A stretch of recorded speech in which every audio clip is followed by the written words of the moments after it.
We are back for episode 32 of the Quarantine Cast here at Beyond the Brick. I'm Joshua Hanlon, and I've got Bricks O'Brien back with me once again for some holiday-themed elf clubhouse building.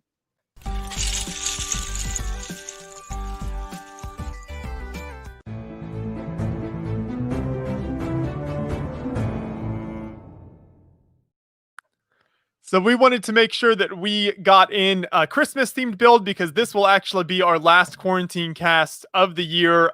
So it'll just be this, and then we'll have the full 24-hour Creations for Charity live stream coming up next week already. I think it's next week, right, Brian? Yes. Time Wow. is slipping through our fingertips. Yeah, it's crazy. So not far off now. So this will be our last quarantine cast, and then we'll do the 24-hour live stream, and that'll be our last live stream of the year on Beyond the Brick because we're taking December off, giving ourselves a bit of a break to catch up. And I mean, I can't believe this is our 32nd episode. So we've been pumping these things out. To clarify, the O'Hanlons are taking a break. The grind don't stop for your boy Brian Oh, Saviano. okay. So if you want more hotness, you can go to the Twitch channel and YouTube and everywhere else. If you want to stay in touch with me while the O'Hanlons start slacking in the month of December. That's right. No, go all the time you would have spent watching Beyond the Brick. Go watch Bricks O'Brien. Make sure to give him all the Twitch points. Whatever they call it over there. Subscribe. I still don't understand how Twitch works. Yeah, it's called the who's it. Yes. Those things. That's the official term. Is it really? No. Okay, I was like, I don't think I've heard that before. No, not at all. No, I'm just joshing you. Oh, good one. Thanks for that. It's gonna be a long 24 hours, man. This is why we need a long break after the 24 hour. Yeah, we do. Stream. Yeah, you do. Yep.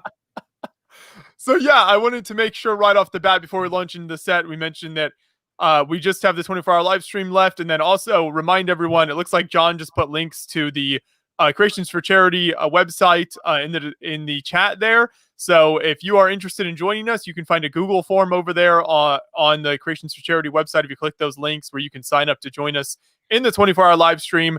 And then even more importantly, if you want to donate to support Creations for Charity, make sure to click on the link for the Tiltify campaign, where you can donate to the charity, and every $5 that you donate gives you an entry into winning the amazing Diagon Alley Harry Potter set, which Brian will be building a copy of during the 24-hour live stream. So some super cool stuff over there.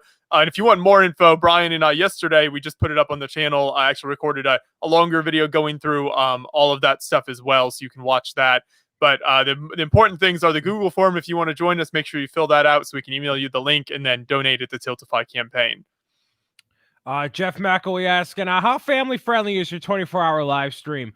I'm going to say on behalf of Joshua that whatever level that you're currently at, Jeff, knock it down by like 75%. Yes, and that should be fine.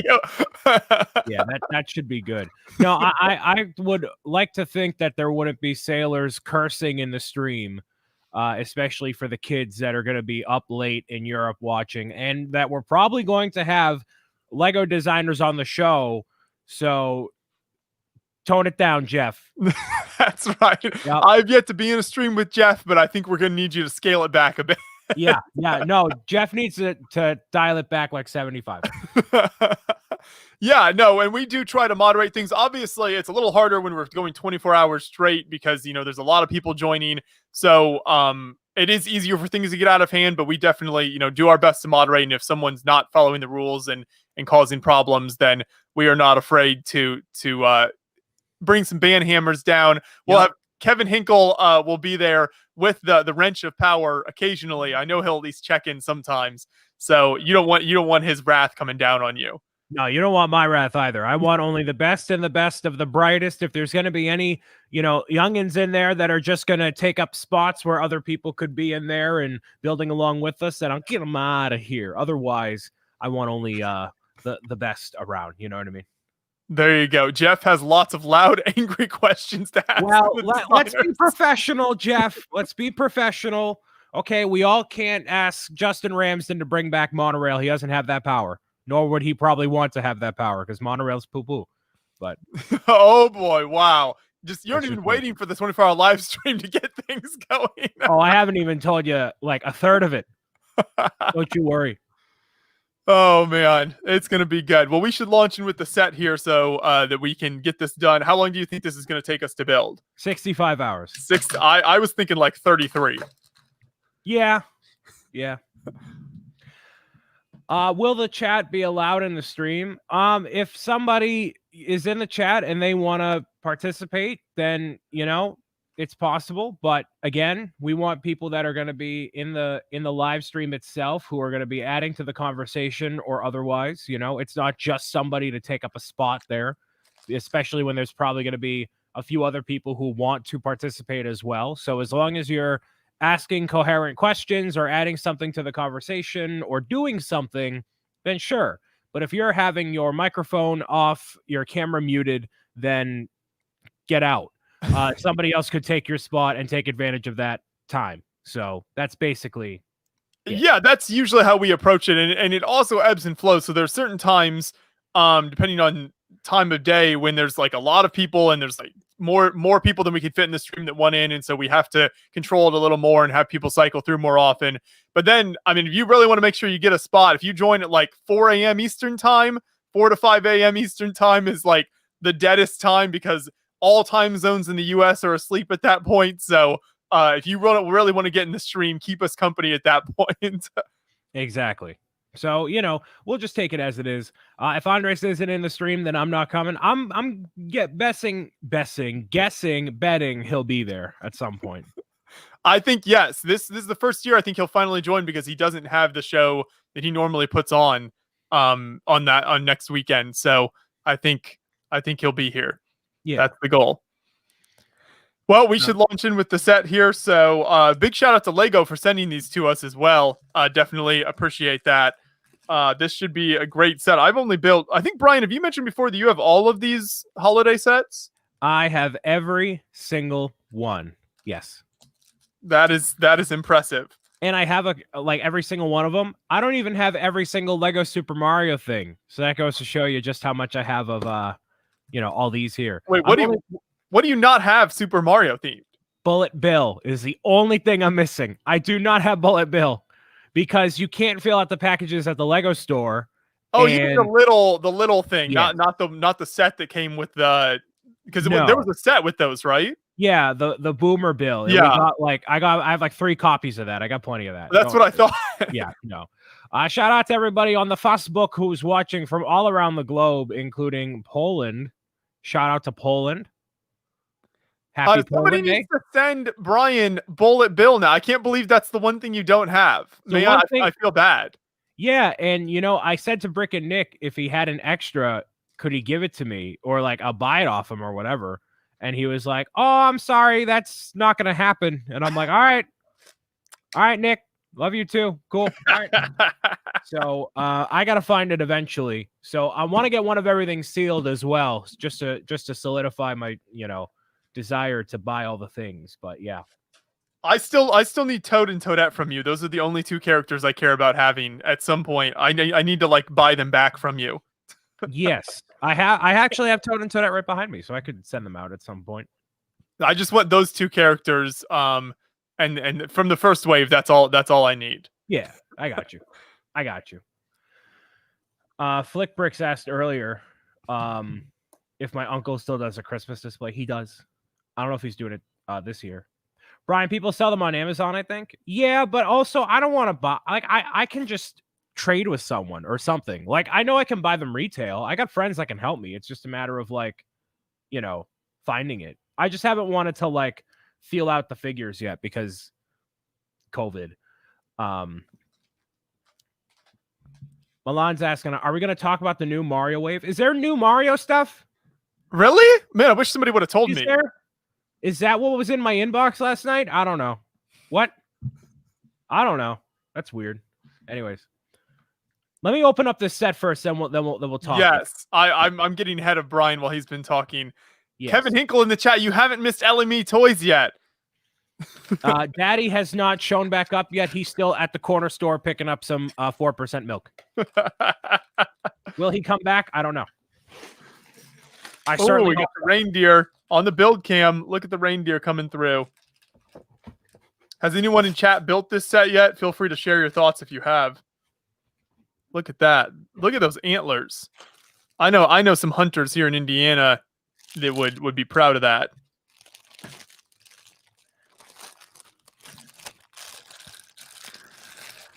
Birdman says, who else got a cancellation email for the frigate?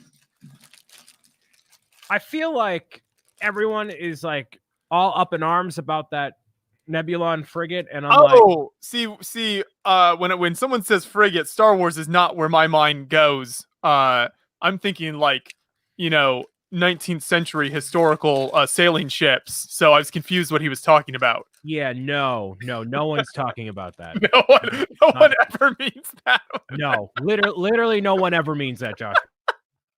I understand.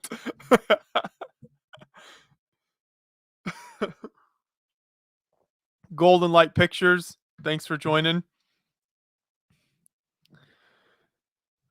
This reindeer is pretty cool. Yes, no, I like it. It looks very cool. Oh, speaking of Lego animals, I should get people's thoughts. Did you see the Colosseum gift with purchase, the Roman chariot build? Yes, I did see that. I don't know what it is, but to me, something looks wrong with that. Like the brick built horse designs definitely look off, and maybe it's just me. Maybe I'm sure it's hard to get those shapes and capture all of that realistically. But every time I look at that, something about the horses just doesn't look right to me. But I don't know if anyone else noticed that. You're not the first person I've heard said that, actually. Because when I first heard like a rumor or somebody mentioned like, along with the Colosseum, this is gift with purchase of Roman chariot, and I was like, that sounds awesome. I would totally pick that up. But honestly, after seeing those horses, I don't have much interest in it. Yeah, I've heard a couple other people say that exact same thing. So, well, I'm glad I'm not the only one then. I don't really care about the Colosseum all that much to know exactly how I feel about it. You can actually watch a video I just did yesterday on the channel talking about the differences and the comparison between the Millennium Falcon and the Colosseum. So, no, this that is went interesting. well. Oh, so here's the chariot. Yeah, those horses. I think it's the heads. Though also just like the shoulders, kind of the something. So here's actually legitimately when I first glanced. I don't remember. I think Andreas actually Zumgabat shared this photo. It was the first place I saw it. I legitimately thought this was like a Santa reindeer sleigh set. Like when I first glanced at the photo, my 1 second instinct until I looked closer at it because of the red and the design of those horses, and then also that kind of like it almost feels like snowflakes there in that background. So I don't know. Something's not clicking with me there. Well, that's not the helmet they would use for like a chariot in Rome, right? Right. Well, that's also true. Right. When you're looking at sort of historical accuracy, that helmet certainly is a much more of a medieval design than anything the ancient Romans would have used. Yeah, that's kind of... It's odd, is what I will say. Yes. But I don't really have any strong feelings on it otherwise. We have 2 super chats that rolled in before. We have Cafe. Hi, CC. You don't have to super chat. It's the most wonderful time of the week. Cheers. I wish I had eggnog in this mug. I really need to get me some eggnog soon. I have no iced coffee left. And we also have a $2 super chat from Brent that says, watch Too Good, newest video for newest Mario set. Why would you watch the Mantis when you can watch me talk about the newest Mario sets? Who's this? I got the raid right over there. I'll go talk to him. He's on vacation. All right. He's off doing something. I'm the guy to talk to. All right. Let him enjoy his time with his significant other. Your boy's right here. Let just 10 minutes have his fun. Yeah, exactly. Let him go. All right. So there's been a new revelation in the world of Lego Super Mario. Okay. New sets have been revealed. Get this out of here. New sets have been revealed for this guy right over here. This guy right here. Very exciting stuff. There was a little bit of speculation on what could possibly happen for Mario in the future. And into 2021, we now know exactly what is in store for January 2021. There are 6 sets on the docket. One of those sets being Wave 2 of the collectible buildable figure line.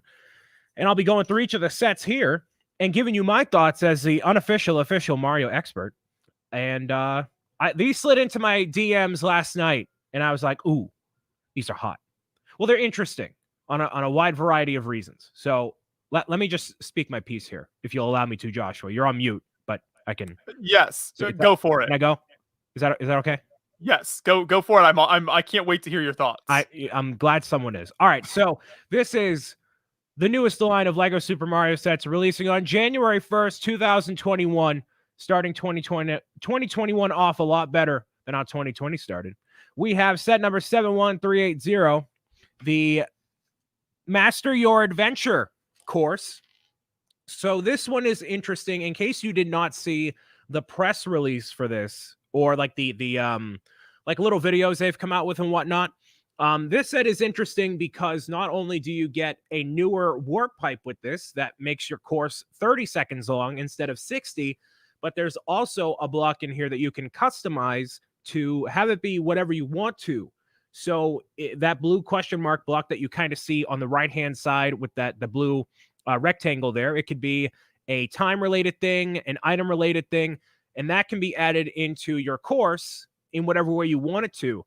Now, with this, this set is $50. No, is it 50? I think it's 50. Yes, it is 50. So this is around the same sort of size value of the Guarded Fortress at 366 pieces. It comes with Larry Koopa, a Para Koopa, Bomb Ob, and a Goomba. So the Para Koopa build is ever so slightly different from the typical Koopa that we've seen in other sets before. This one comes in red, so that's cool. But all the other enemies, like the Goomba and the Bomb Bomb, we've seen before. Larry is one of the Koopalings. We have not seen him in Lego form before. That is cool to see. Why they went with Larry of all the Koopalings, no idea, but he's there. So this definitely has the vibe of the starter course in terms of what you get and the functionality and whatnot. None of these sets come with Mario, so keep that in mind. I like the play functionality of this build. I think it's very interesting what they're doing with the customizable block. It can be whatever you want it to be in terms of adding to your course. I think this set should have been maybe $40 because $50, comparing it to what you get in the Guarded Fortress, it just seems like more stuff. But I don't have hands-on with the set yet, so I don't know for certain and how that's going to play into the actual levels that you'll be creating. I can confirm that I will be the one of Beyond the Brick correspondents to get these sets and do some content for y'all, so I'll get to have my thoughts on that hands-on relatively soon, probably by the end of the year, so that's exciting. I love that yellow warp pipe piece. I love that there is a Koopaling, but in terms of what all of this means for future sets, I'll talk about once we're all done with all of the sets here. So that's the first one. That's the largest of the wave. This one right here is the Chain Chomp Jungle Encounter 71381. Has a Chain Chomp, and man, I don't know the name of that enemy, but basically he like flip-flops, like kind of like stilts sort of a deal. The Chain Chomp is basically done in the same way that I would have assumed it would be based on how the Piranha Plant looks. So very, jagged edges, but trying to get that sort of look in Lego form is going to be tough anyways because Chain Chomp is totally circular. So there's only so much you can do. Printing on the eyes there. I'm assuming printing on everything just like the initial Mario wave. So that's still good to see. I'll need confirmation from somebody in the comments or the chat if the the rubbery vine pieces attached to that other enemy are new or not, because that looks like it's directly out of the Mario games and it looks perfect for what it's supposed to be. You get a coin block behind Chain Chomp as well. But a similar sort of vibe to how the Piranha Plants function. And this sort of set is based off of the poison levels that are in the Super Mario games, the new Super Mario games. So there you go. There's that set right there. So you're going to see a lot of purple platforms all throughout these sets here. This one's my personal favorite of the bunch, Wiggler's Poison Swamp. That poison platform and the way that Wiggler is on there looks fantastic. Comes with a Para Koopa, and a new printing for a Goomba right there. You get another invincibility block in case you don't have one from before. And this one goes for $40. It's 374 pieces. So this is what I mean comparing the value of the set with the pieces and what you get. This seems like for $40, you're getting a lot of stuff, a lot of surface area for your tables, and a lot of play value when it comes down to it. So you defeat the Wiggler by basically shaking around Mario, kind of twisting and turning him that way, which is not really how you defeat a Wiggler in the games, but for the sake of this, it's fine. And then the bridge actually unfurls, and the Goomba is there, and you defeat him. So that play functionality seems really, really cool, which this is $40. This has more pieces than the first Maker set that we saw in the very beginning. So why is this set 40, has more pieces? I'm thinking it has to do something with the play functionality with the first set and the development that went into it. But in terms of just looking at it on a surface level, this has more pieces for less money. So it's going to come down to how it factors in with play. But this is by far my favorite of the bunch because you get 3 awesome enemies and a lot of play area. The very bottom of the Wiggler there, those purple tiles there are the same pieces that come in the UCS Star Wars sets, the placards, except they're in purple. So if you wanted to have like a really flat purple, I don't know, whatever it is, that would be a really great piece for you to get over and over again. And just like in the Mario sets, you have that new 1x2. I don't know what you want to call the rounded pieces. There's a specific name for them, but they're all in purple. So purple Lego pieces, always appreciated by builders and collectors alike. So thumbs up for me on this set right here. Really like this, and Wiggler's a great enemy to add. The next set being Penguin Mario, which y'all know I love penguins, and this is exactly what I predicted for future Lego Super Mario sets when the kids were talking about rumors and whatnot. What could the $10 sets be? Would it be a Luigi suit set? And I said no, because Nintendo would not want to mix the suits that Mario would wear with Luigi, and these are exactly for Mario here.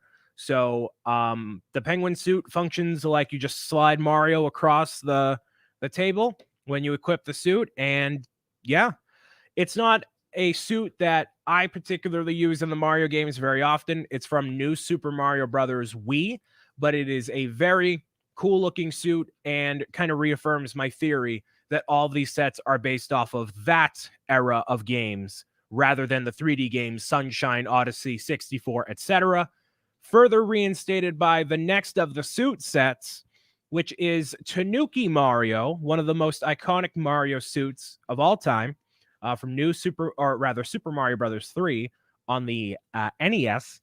And this functions just like it would in the game. He flies up, does the little like la la la la la, and then he, gets a bunch of coins that way. This one should be fun to play with, and is in a similar vein to the propeller suit where he's flying upward, but this is a classic Mario outfit, so cool to see that in official Lego form as well. And then for the final bit here, there are the Mario character packs Wave 2. You get Paragoomba, a Poison Mushroom, a Tiny Beetle. I forget the exact names of every single one of these, so forgive me. Fly Guy, you get Ninja, a Bone Goomba. The standout here is by far the Poison Mushroom, which is going to add to the play of the sets overall, considering a lot of the play of the newest series here is based off of poison. That Poison Mushroom is great. It probably deducts coins when you're playing your levels. The Thwimp is a really interesting enemy to put in here. Very excited to see that. And I really like Ninja. They are very cheeky from Super Mario Brothers 2, but it's cool to see them there. All of these enemies I definitely approve of.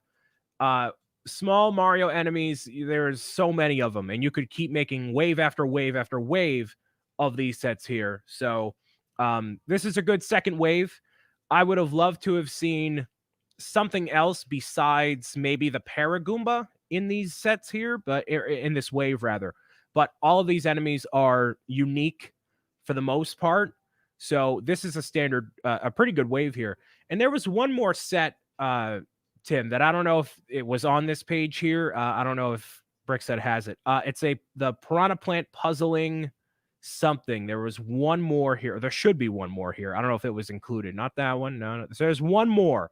If you scroll down a little bit, you'll be able to see it in the list. It's like in the list where they list off all the sets. Let's see. The Piranha Plant Puzzling Challenge. It's the third one down. Click. Yeah, that bad boy right there. There are pictures of that as well. That's 267 pieces. It has not been released yet, obviously.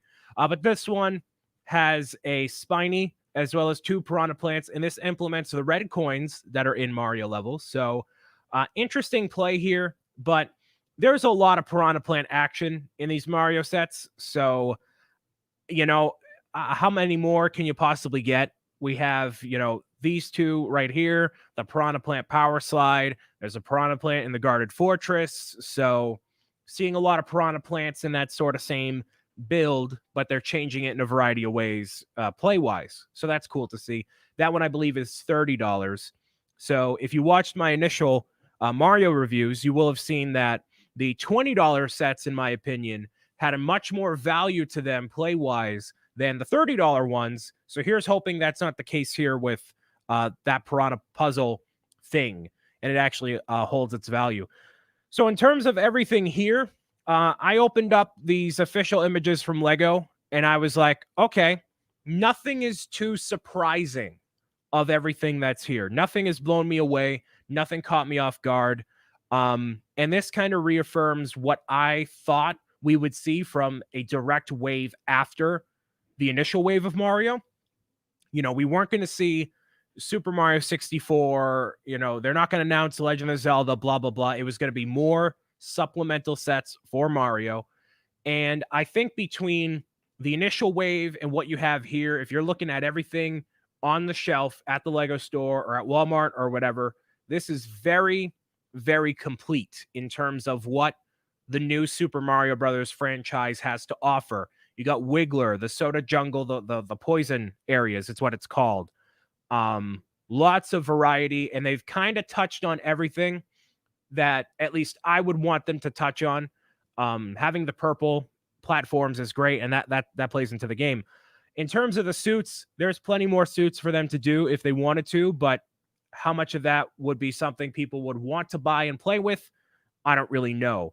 I think the Penguin and Tanooki suits are 2 excellent, easy choices for them to implement, which, all of this was easy to add in terms of what should come next. None of these choices are, like, oh, that's surprising. The only thing that may be surprising is the Master Your Adventure Maker set, the very first one. In terms of the future of Lego Super Mario, the Nintendo partnership in general, this is the only thing that is concerning to me as a fan. And it's concerning because that's one Koopaling at the very top, right? There's 8 of them. So, or 7 or 8.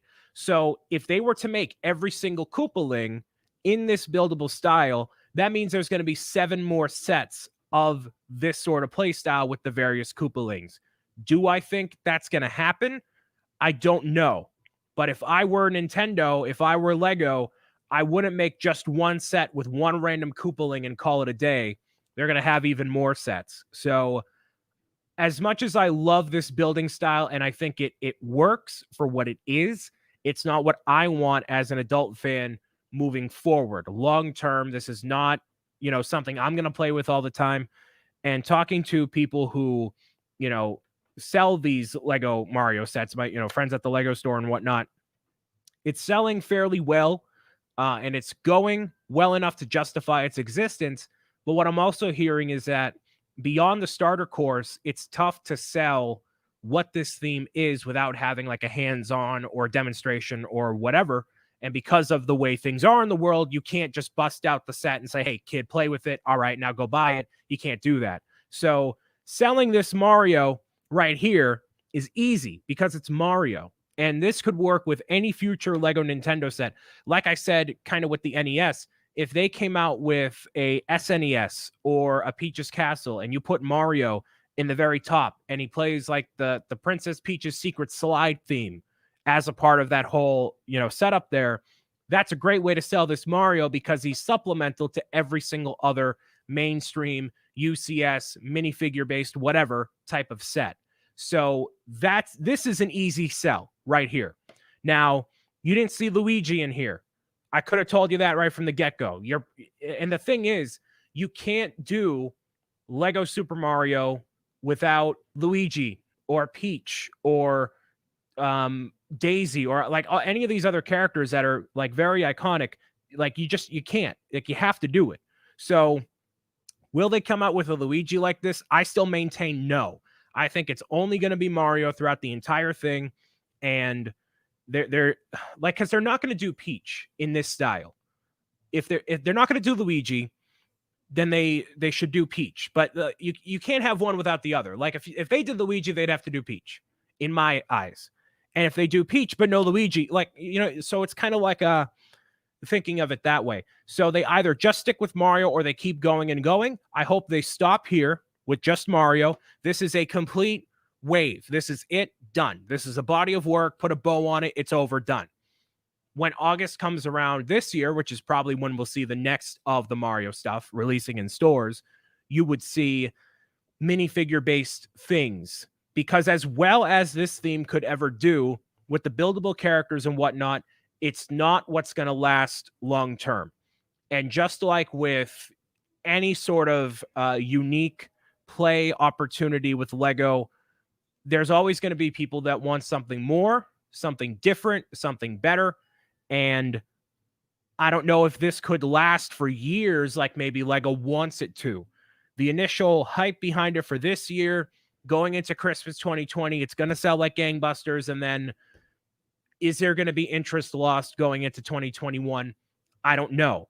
But this is a knock it out of the park. It's like this is some people say this is their favorite Lego set of all time. It came out this year, and Lego has been around for more than 50 years. So if they can make this, just imagine what they could make if they decided to move away from doing this sort of a thing and they went with more articulate play sets that had minifigures. And the potential is still there, both with Mario, Zelda, whatever, right?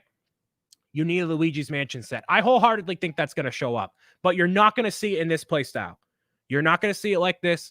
You cannot do games like Sunshine, Odyssey, Luigi's Mansion, anything like that justice with this play style.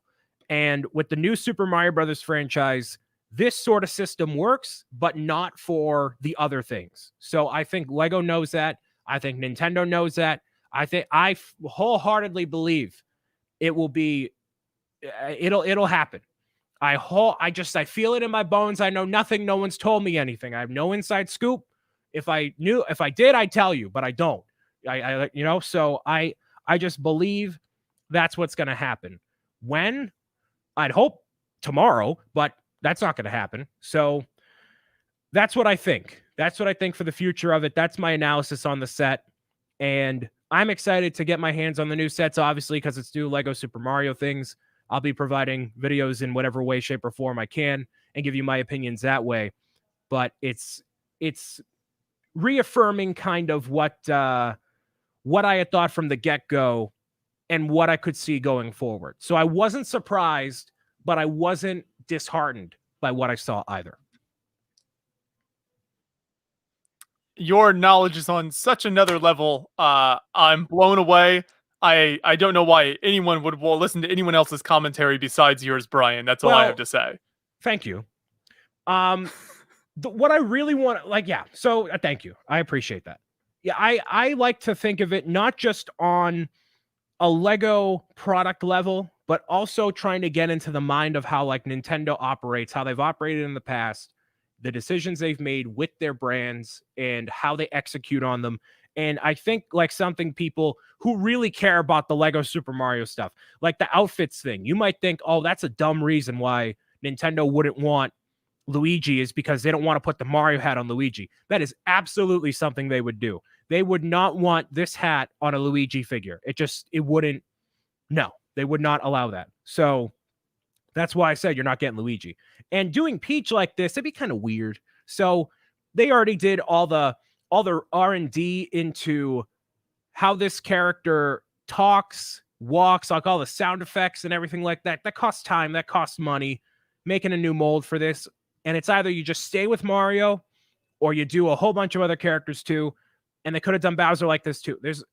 So I like to think of it just beyond what, like beyond the brick, beyond just what this is on a surface level. So hopefully it's something that gives you something to think about if you're watching this, instead of just looking at it for what it is. Look beyond it and get that brain going. You know, whatever it is you have going on in life. I just choose to focus on Lego Super Mario because it makes me happy. So I need that in 2020.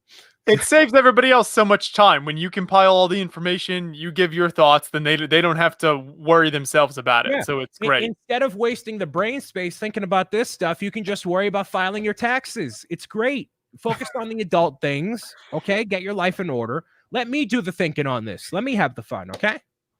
I gotta say, love the penguin suit. I very appropriate because a year ago today I was chilling with the penguins in Antarctica.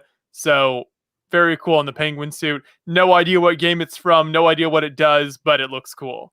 New Super Mario Brothers Wii, he glides around and he gets a bunch of coins. It's blue. It's a blue penguin suit. I'm gonna need 100 of them. So if anyone buys the penguin suit and they're like, I don't really like this, just send it to the P.O. box. I'll take any orphaned penguin suits. With a boomer bill as well. Yes. Bullet bill, whatever it's called. Yes. Bullet bill. The other thing that I thought, you mentioned this actually right off the top with that first set. So there's a new pipe that says 30 seconds. I know when I was trying the sets out, when we did the Mario Championship and everything, I actually felt like it was a struggle to get through everything in a minute. So is that not going to be a problem to have only 30 seconds? Because I felt like, I mean, if you really want time to try out the different characters and go through an actual course, it seems like 30 seconds isn't nearly enough for that. Well, the thing with the time limit in any of the levels is that you're designing a level based around your ability to complete it in a certain amount of time. So with the new things they're adding into these courses here, they're making sure that, you know, you can have an optimal amount of time to get coins and whatnot. So instead of like, you know, having these more articulate playthings that may take a little while longer, well, where can you hide this coin block to get a better score in a shorter amount of time? That's a bit of the challenge, like the speed running aspect of it, which you can see with the 30 seconds, because there's no reason to have a 30-second time limit to get, you like, the more time you have, the higher score you're ideally going to get, but that's a part of the challenge too. And maybe they wanted to have a gold warp pipe in there as well. Kevin is fact-checking you. Am I delusional, or at this point in 2020, or did Brian something have an opposite opinion on the early summer? I remember him specifically saying we'll see every character from the universe guaranteed. So I said that you'll see I didn't say every character from the universe. I said a lot of the Mario Check the tape. What? Check the tape. check the tape. No, I think you'll see every character in terms of the new Super Mario Brothers style that people would want to see. So you got to see Wiggler, Paracoopa. You might see more of the Koopalings and whatnot. What I think you're referring to, Kevin, and I think you keep getting this misconstrued, as it were, is with the Nintendo characters in terms of like Super Smash Brothers and whatnot, if there were to be like a minifigure series and whatnot. And, you know, part of that is me sensationalizing it because that's what I want to see one day.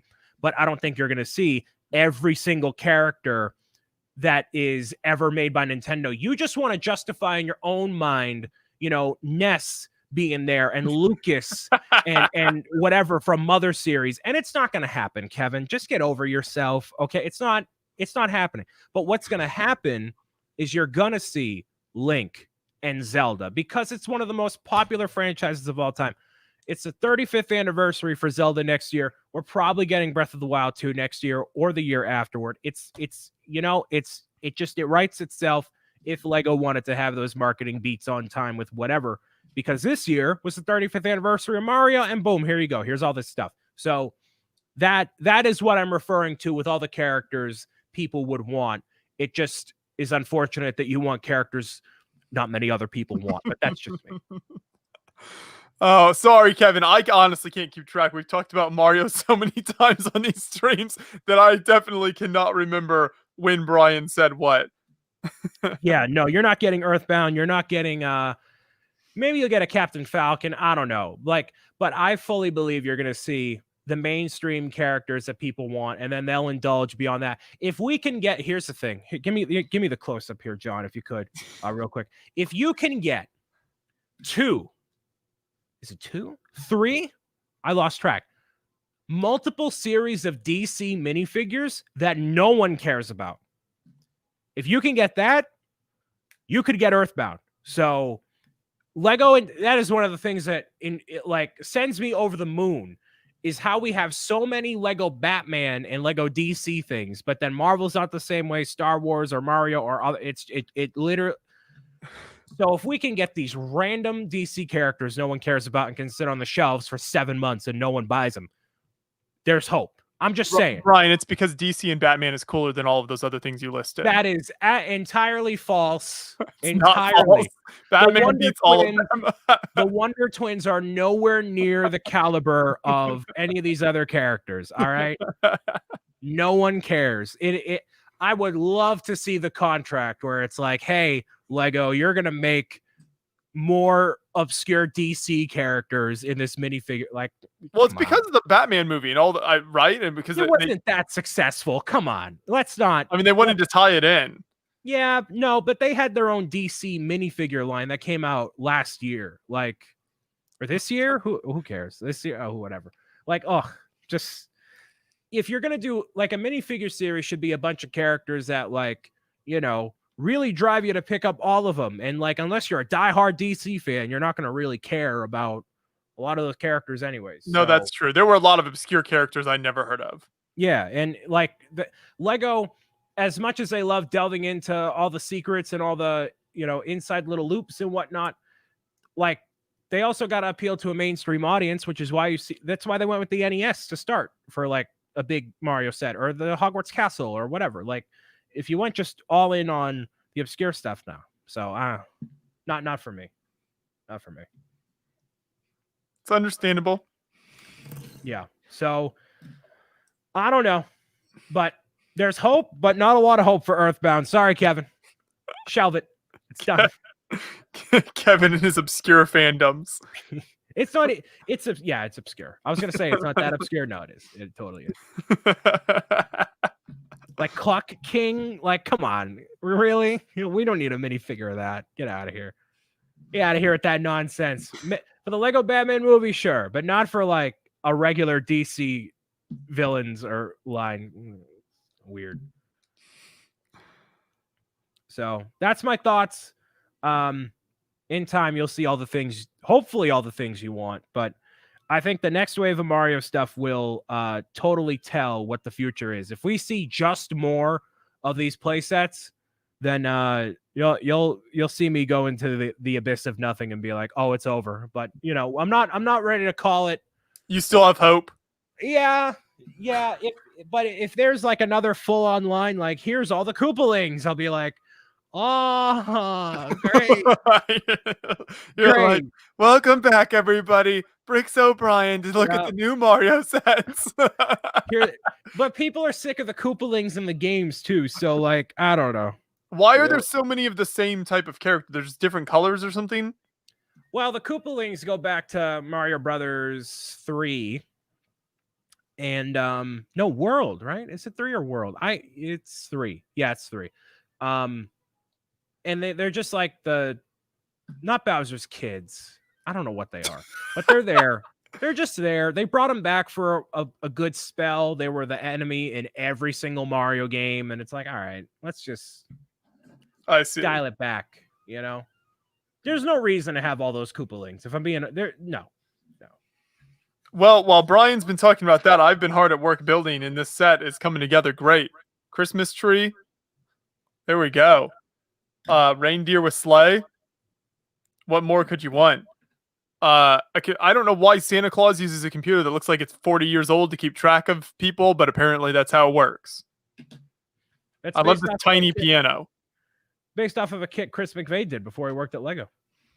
Oh, that's true. Oh, okay. So I guess maybe that's the throwback there. I see. Yes. Look at that trivia. I knew that even though he wasn't here to say it. Chris could have told us that himself if he would reply to my messages. Dang you, Christmas Bay. So interesting thing with this. So there's 2 instruction booklets. This is the first, and it does all these parts that I just showed you. And then there's a second, and I'm assuming that's so that you could have, multiple family members sort of building at the same time type of thing. That which is kind of a trend Lego has been doing. Yeah. So now it's on to step number 2. You give the kids a small instruction booklet. You begin working on the house, but. So have you given up on Peach's castle yet? Is the real question. No, Joshua, I feel it in my bones.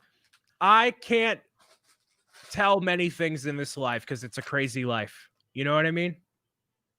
But I see it. I can see it on the shelf. Maybe I'm just manifesting my hopes and dreams. I don't have many hopes and dreams, people. I live a very sad life, but that's one thing I'm certain on. I see it on the shelf. I see it.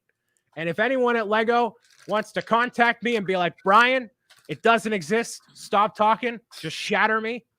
Get it over with. It's like asking a beautiful woman out, and she's like, "No, fam, get away from me." Let's just get it over with. But I believe. That's beautiful. I think you will will it into existence, Brian. Yes, I will. If we can get some $30 clone set, we can get a $400 Peach's Castle. Am I right, chat? Let's go. I'm not saying, berate Lego for it, but I'm just saying, let's move the needle. You got to do what it takes. Within reason. Being polite about it. All right. Brian, see the future of Lego Mario. True. I hope you're correct. Even I'm all for more castle builds, even if it's from Mario. Yep. What color is Peach's castle? Would it be like pink or something? No. Yes, this PC is a callback to my AFOL corrections. There he is. Hello, Chris. Oh, Chris, thanks for stopping by. Hey, man. Your set's looking pretty good. It is. That computer's pretty nice. This reindeer's pretty cool. He's got jelly horns. They're jelly. Well, not jelly, but whatever you call it. What did you ask me before? What color is Peach's castle? Oh, it's gray. Oh, so it's like a regular castle then. Yes, it has a red roof. If you look up, if John wants to look up Peach's castle, it's like the first image. Well, that'd be awesome. Well, that's the way to get a cool castle build. Then who cares about Mario? That'd be great. See, if we can get all the old AFOLs on board for a castle, and that means I get Peach's castle, we're good. That's it. So it looks like a very royal castle. My theory has been they're going to retire Peach's Castle, Cinderella's castle, and put Peach's castle out. So there's always a castle in circulation. There you go. There it is. Look at that. Yeah, that'd be awesome. You got the stained glass window. I know. I love stained glass windows in castle medieval builds. I love when people do that. See, let's get all the old fans on board. All right, it's fine. You can base it off of whatever game you want to. They'll probably the bottom left one, John. Middle left one right now. Nope. Yeah, either one. That would probably be the one from Odyssey. That's probably the one they would go with. Brian thinking the marketing power lies in old AFOL segment. You know what, Kevin? I'll do whatever I can get. Whatever it takes. It's almost more reminiscent. Well, it depends on the photo here. Some of these he pulled up are more like a manor than a castle. Like this one here looks more castle-y. Some of those other ones looked almost more like Victorian manor than castle. Yeah, there's no one definitive castle for Peach's Castle, but the newest one in Odyssey is the most fleshed out one that I've seen. And they could have references like inside to all the various Mario games. Like it's an iconic castle. And Hyrule Castle is obviously iconic as well. But if they're going to do any castle first, I'd like to think they would do Peach's Castle first. But that's just me.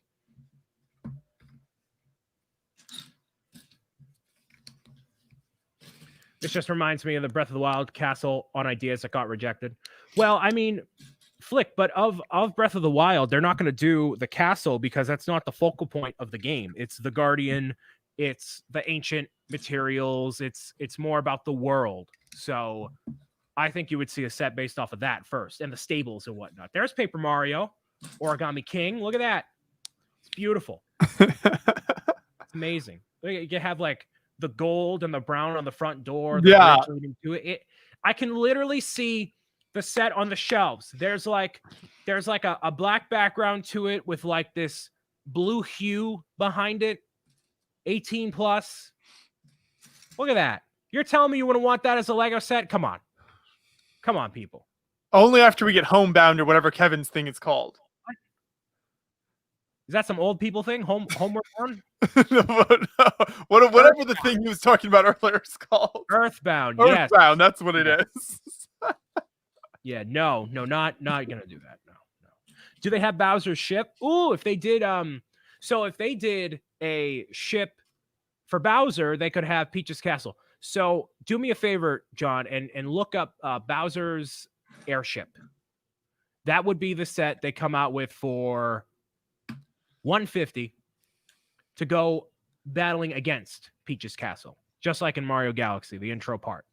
It's like a Bowser airship. It's like a giant flying pirate ship with rotors on the top. And I think I've seen that in Mario Odyssey. Yes, it is in the same sort of idea. So that would be sick. That would be awesome. And then all the old people can be like, look, it's a pirate ship. And I'll be like, yes, buy it. Go ahead.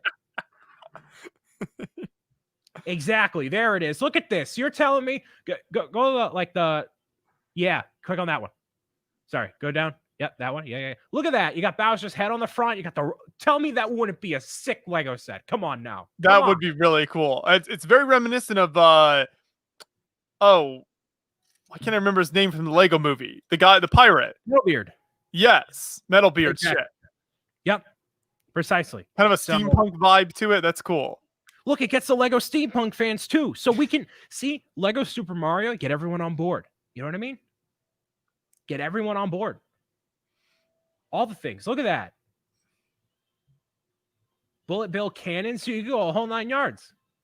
It's amazing. And it's an objectively cool build too. Get all the Koopalings on there, you know.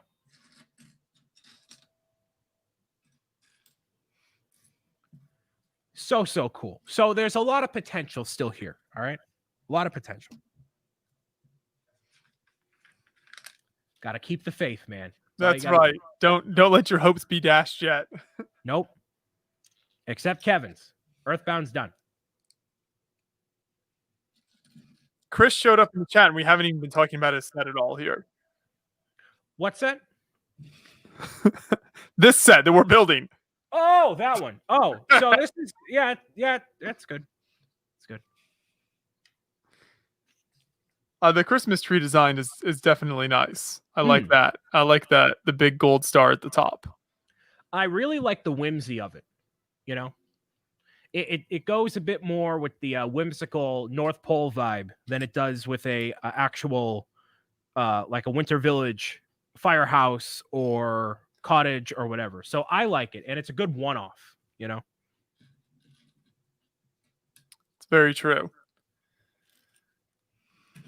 I like the elf minifigures also look great. I like what Lego's been doing with a lot of these like accessories that go in under the head on minifigs. I feel like has been getting more popular. That like with the Black Seas Barracuda or the Barracuda Bay set, there were like the mustache pieces and stuff on the pirate guys. So using those as minifigure accessories are cool. Super Pizza Man asks a great question. When is it socially acceptable to start celebrating Christmas? What's your answer, Joshua? I have already started listening to Christmas music. For me, when the temperature reaches that point, you get the smell and that feel of winter, which usually hits right around this time every year. Then it feels like Christmas to me, and that's when I start going all in. I used to be one of those people that blast the Christmas music at November 1st on like the night of Halloween, like 12:01. Boom, there you go. Not anymore, not so much, because yeah, it does play into the weather a lot, whether it's cold. Just a couple of days ago, it was like 80 degrees out, and I saw someone had their Christmas tree up, and I'm like, oh, that's kind of weird. All right, No. Right. But So for me, it's not a date; it's a vibe. You know, yes. you can't put a date on it. Yeah, exactly. So that's the idea. For me, I know for a fact I'm doing a live stream where I'm going to be decorating my office next Monday. So that's when it's Ooh. going to start for me. And that Christmas tree is also going to be set up right here during the 24-hour stream.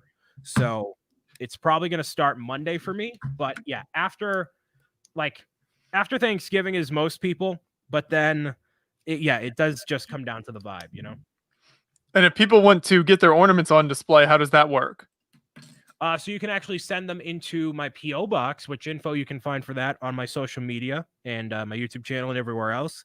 I'm accepting perler bead ornaments this year. So if you go to your local craft shop, you can buy a couple thousand perler beads. And if you end up making some for yourself, because they're pretty easy to make ornaments of, you can send one in and have it on the community Christmas tree. So if you want to have that on the 24-hour stream, you can. And I'm actually going to be buying a rotating tree stand so it can show all the ornaments. So it'll be good. Getting real fancy. Yep. Because I was like, how am I going to show off all these ornaments? And then someone in the mom squad recommended I get a rotating stand. And I'm like, oh, it's not that expensive either. Okay, cool. That's the type of thing the mom squad is very familiar with. Yes.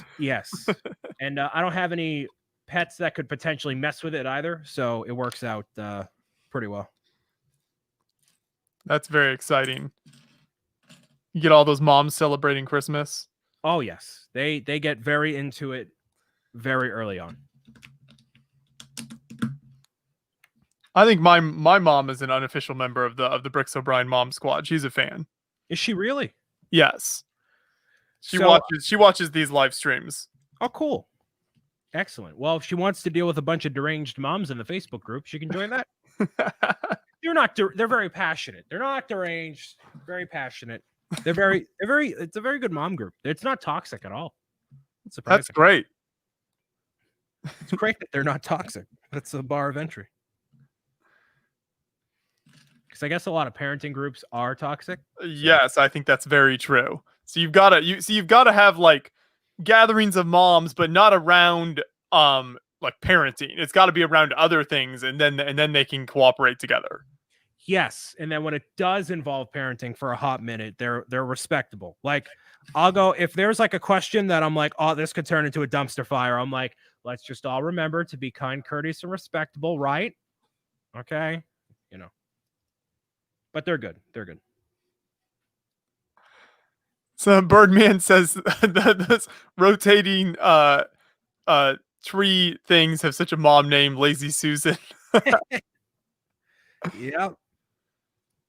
Kevin says, I can't wait for Joshua's mom asking Brian for a shout out for her son. I forgot. Is that what they always do? Are they asking you for shout outs for their kids?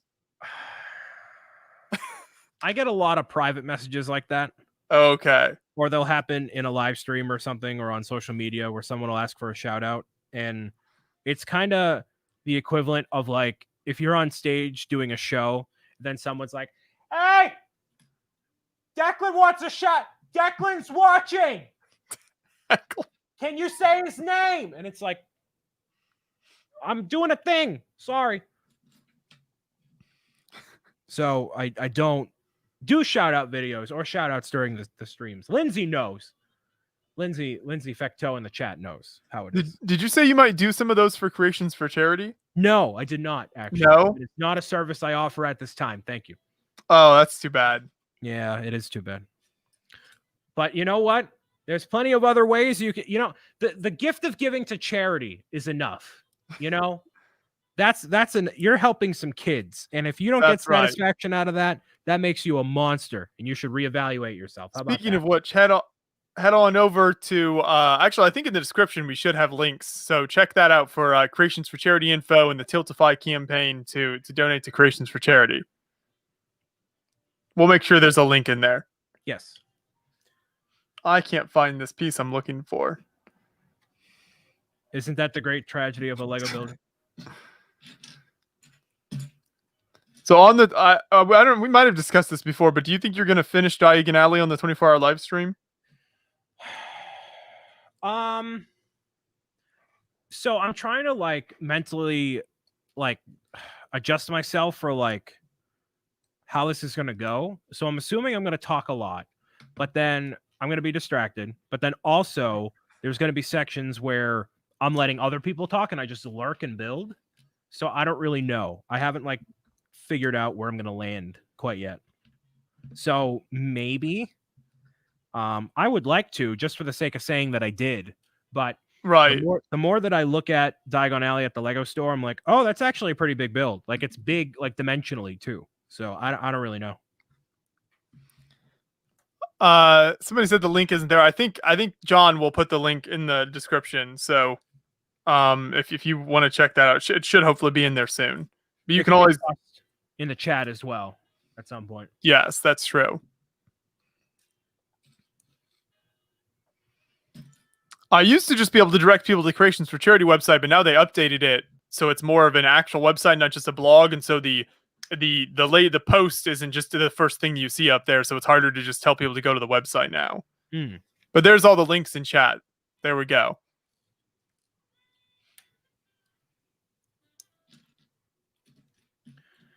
Super Pizza Man asking, hello, sir. How does one get into Lego? I've wanted to for a long time, but it's one of those things I'm intrigued by, but just don't know how to start. You literally go to the store and buy a set. And that's whatever really appeals to you, whatever you're a fan of. If you want a good Lego set to start with, I would say, and that's fairly inexpensive. Mario starter kit. No. Even I can put my own biases aside. Right.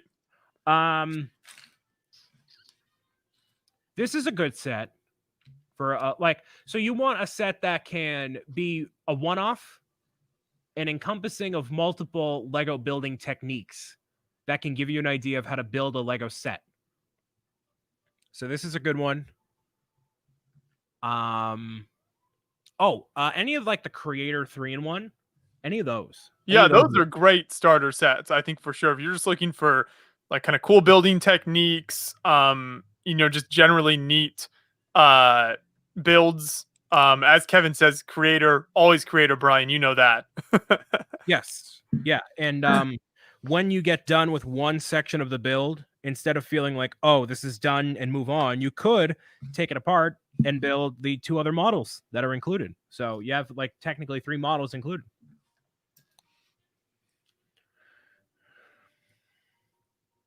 Walmart always has their bulk brick boxes also on sale during Black Friday every year. I think they're doing that same thing this year. So if you just want some pieces just to mess around with, that's a good way to get those. Yeah.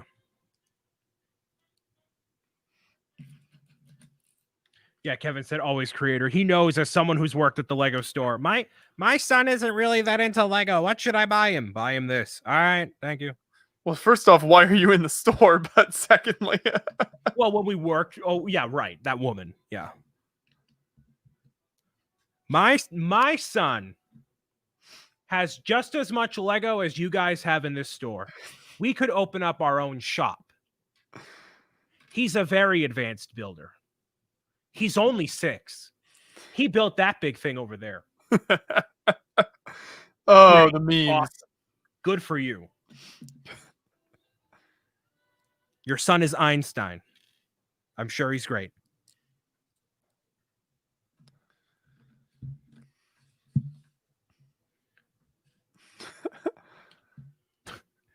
You're going to say that with your kid too. You're going to be like, oh man, he's learning to recognize colors at age 1. He must be the best. And it's like, well, he is the spawn of you. So I don't know how incredibly articulate with colors he could be, but he can differentiate the different tanks from the different wars. He can do that out the womb. It's fine. Yes, there you go. You've got to have certain skills in life. Some things you just can't get by without. Yeah, exactly. Correct. Mighty Mouse says, are you jealous, Brian? Jealous of kids? No. I'm not jealous. Look at me. I'm a giant kid. Except I pay taxes and have a license. Oh, all the fun stuff. All of the fun stuff.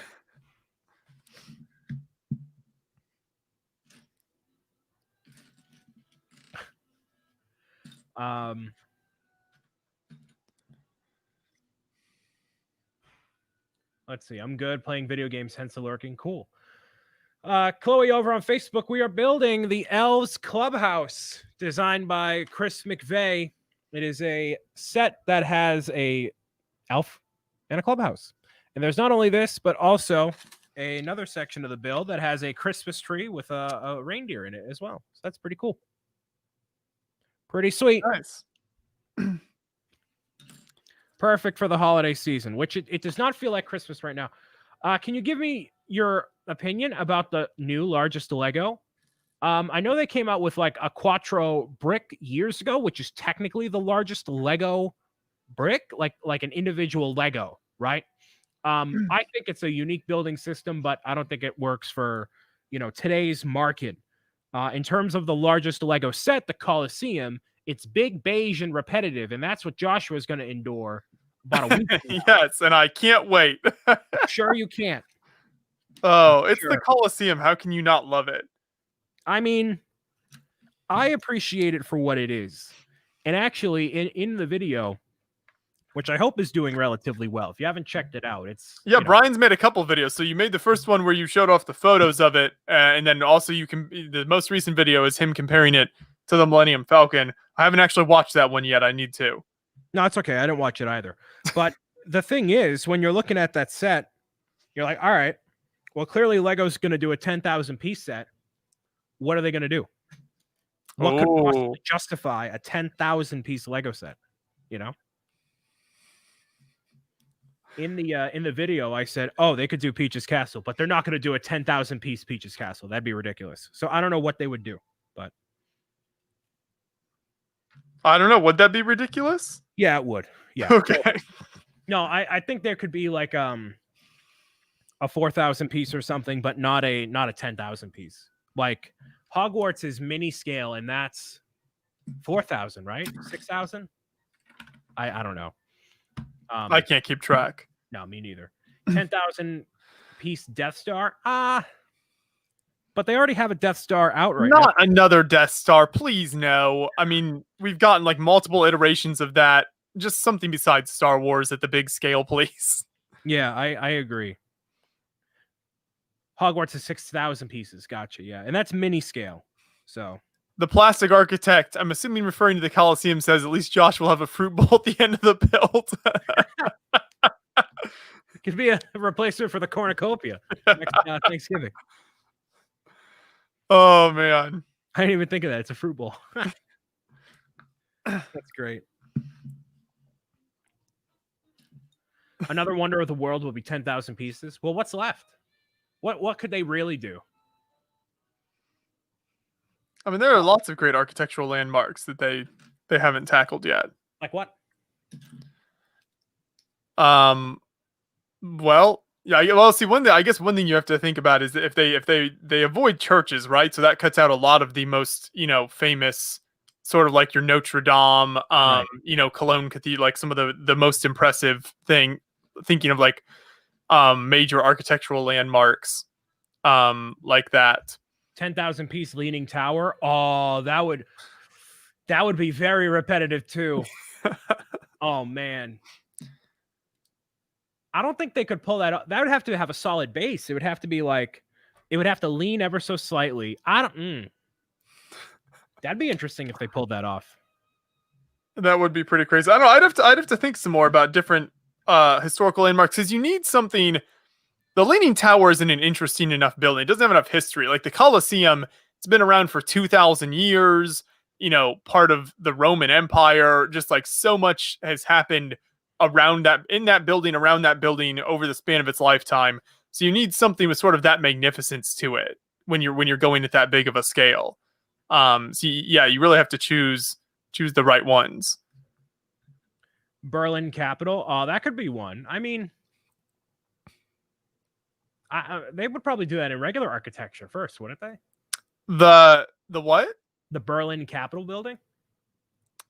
Oh, the okay, I know which. Yeah, I know the building you're talking about. Yes, that's true. They probably would do that in a regular architecture scale. They would never do that in like a 10,000. That there's just not enough meaning there outside of Germany. Same thing with they did the White House set earlier this year in architecture. They would never do that in like a 10,000 piece scale because it just wouldn't, not enough demand. 10,000 piece Great Wall of China or a Titanic set. The Great Wall of China could be cool because I mean you build mountains and you kind of have the wall going through it, but it just I don't know if there's enough there to make for an interesting enough set. Well, I mean, technically, is the Colosseum an interesting set build-wise? Well, right. See, that's the thing. So, I mean, if you obviously it's almost all one color. You're going to have a lot of repetition in there. So, I mean, it's not like that you have to have the most interesting build. It's more about how it looks on display. And you certainly could do like a super cool Great Wall of China with the mountains and the wall going through it sort of build. When you're thinking of the wonders of the world, they haven't done anything in Egypt. The Sphinx. Yeah, massive that'd be sick. Sphinx. Or even a massive pyramid build that has like tunnels inside it and stuff, burial chamber and all of that sort of thing. Well, the pyramid, would they do it like deteriorated? Probably. Like right. That would add some character to it and it would make it a lot more interesting looking. Or really, any of those large scale obelisk, Sphinx, all of that Egyptian stuff. There's a lot of directions you could go in there. Yeah, they haven't done anything from Egypt at all in any of the architecture ever. The other thing that actually I've been thinking about related sort of along the lines of the Colosseum is the Parthenon in Greece could also be in a really cool in many ways, I think maybe even more interesting looking than the Colosseum. I think one reason they haven't done more of that, when we were in Greece, John and I, a couple of years ago, some of the Lego fans there told us the Greek government has this weird thing where they think that if they like let companies like Lego make sets based on like Greek landmarks and stuff, it will somehow the reasoning was a little weird, like somehow like water it down or something, so it makes it like, I don't know, sort of less of a prestigious thing, something along those lines, but it really didn't make a lot of sense, the reasoning. But because of that, I think that's why you've never seen like no architecture set has ever depicted anything from Greece, as far as I know. So that's why you don't see anything. But yeah, the Parthenon would be like a super obvious architecture set, even at a 10,000 piece scale, that I think could be super cool. Yeah. Doesn't the Vatican have burial chambers downstairs too? But they wouldn't do the Vatican because anything pertaining to religion, they just don't do. Which is, that makes it hard because obviously a lot of the most famous structures around the world, the most impressive looking ones are religious structures, and in some way or another. So right, it eliminates a lot of those. I did see a really, really stellar ideas project that I think you've had them on some show before, but it was of like the top portion of like the Tutankhamun. Oh yes, King Tut's mask. Yes, there's an ideas project of a small version of it, but oh man, that would be such a cool large scale build too. If it was like a bust of that'd be sick. Yeah, I mean, going back to what you were saying about Egypt earlier, there could be an entire theme around like Egyptian monuments and architecture, ancient Egyptian. I mean, there's just so much to do there. Right, there's a ton of possibilities. The only Egypt stuff we've ever gotten is from like the old like Johnny Thunder Adventures stuff. We got some stuff from back then, but obviously on a very small scale kind of playset stuff. Yeah.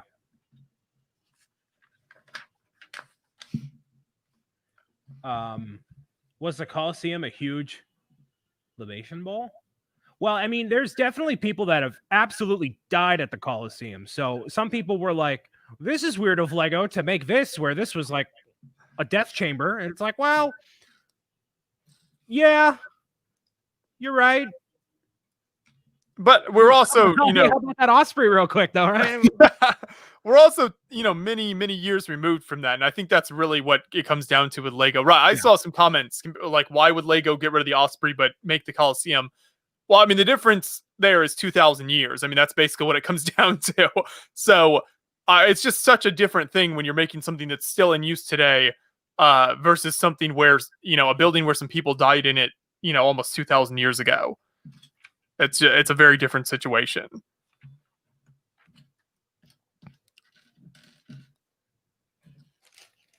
I think I don't see these parts here. Did I lose them? Time to call corporate. Yeah. I'm missing 2 pieces. Nice. Apparently there's only me and one other guy over here on Twitch. Well, there you go, Flick. Shout out to Twitch. It's so funny. We get so after every stream, Twitch sends like a stream recap or whatever. Yeah. And it's like the numbers are so small. Is it affiliate or partner or whatever they call it? Like you have to have a certain number of like they're like, here's what you need for that. You need like 3 concurrent viewers and stream on like the bar is so low, and it's like we're still not there. But then I'm sorry, how many followers on Facebook do you have? Like 1.8 million at this point. Yeah, isn't that weird how life is? It really is. It's so weird. So everyone, we need you to just like check in on Twitch so that we can there's Brick and Nick. There we go. He's leading the charge. There he is. Let's get it to 3 viewers. Hey man. It just always makes me laugh when I see that rundown because it's just, the numbers are all so small. It's great.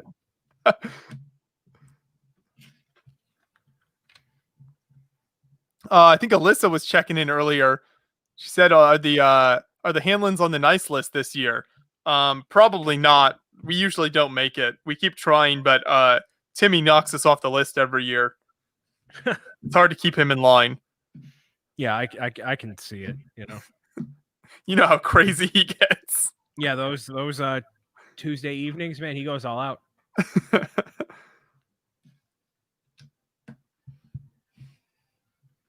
Yeah, everyone go back over to Twitch and give it some love there. Twitch.tv/BricksO'Brien. I mean, Beyond the Brick. Yeah, that was a little Freudian slip there. Okay. Yeah, right. That's all it is.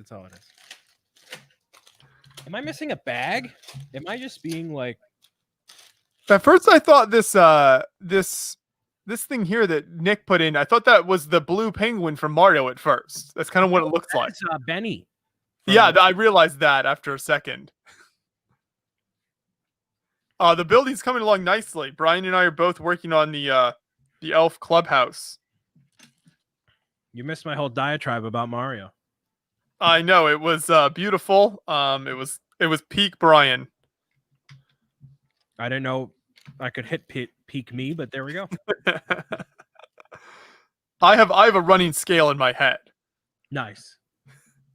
I think peak me was the Luigi costume though. That's true. Which also reminds me of something that happened the other day, ladies and gentlemen. John, if you have the ability to put me full screen, could you please? Before you say that real quick, Alyssa says I purposely tuned in after Brian finished talking about the Lego Super Mario sets. Just the best, aren't you, Alyssa? So in the mail, I received something, okay? And, whenever somebody in the live stream chats ends up sending a super chat of some kind, it goes to the official Bricks O'Brien Food Fund.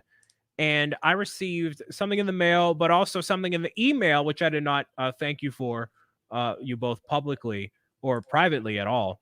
I got a Chipotle gift card in the email. There you go. Thank you very much. What is the worst part of that is that when I go to the app to order it from my local Chipotle, it says, hey, this location's closed. And I'm like, okay. And then I walk up to the door. They're open. Just can't take the phone order anymore. They're just like, Saviano, we're cutting you off. And I'm like, all right. So, but enough about that. The thing that I received in the mail, actually, let me block out my address here, is this. A Dunkin' Donuts gift card in the mail. Bam, just like that.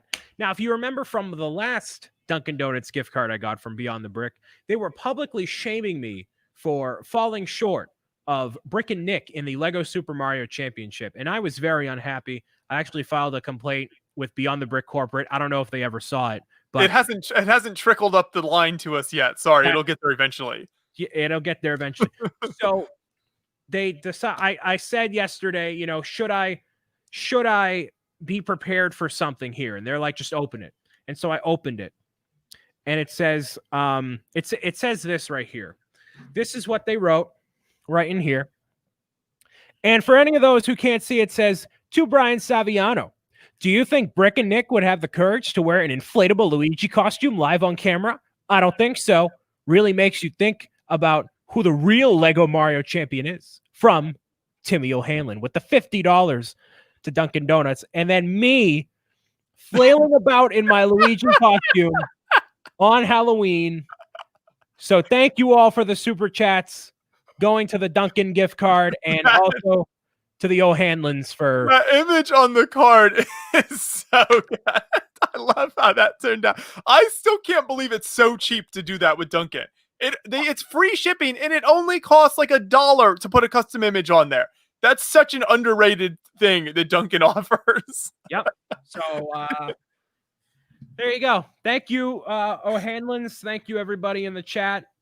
Anytime that you contribute via Super Chat, Esh Daddy, or otherwise, it goes to the fund where they can berate me via Dunkin' Donuts gift cards. So then please do so. And $50 is a lot of Dunkin'. I'll go through it in like a week. So yeah. That's that. We're just trying to keep you going. Hey, thanks, man. I appreciate it. Milan says, imagine someone working at Dunkin' seeing that picture. Have you ever, I really just want you to take that physical card in there. No app, the physical card, and be like, here's, I'm going to pay with this. I just might, just to see what they say. But most of the time when I'm dealing with like someone at Dunkin' Donuts, they don't really care about my existence enough to that's true. Be like, oh, hey, let's this is a fun gift card. They're just like, ding, and then just give it back. Oh, it makes me laugh thinking about it, though. I'm glad something makes you laugh, man. There you go. I could imagine the look on Brian's face when Nick overtook him on points in the Super Mario Championship at the last second. Well, okay, so let's talk about this. Let's rewind the clock a bit, shall we? Let's dial it back, okay? So what happened? I'll bring it through my train of thought here. All right. So I was in that Super Mario Championship. Get a little closer to the microphone here. This is like an episode of 30 for 30, but about Mario. Let's make it happen. 2021, the autobiography is going to be there. So when we were going through the course introductions, now keep in mind, ladies and gentlemen, you got internet superstars in here.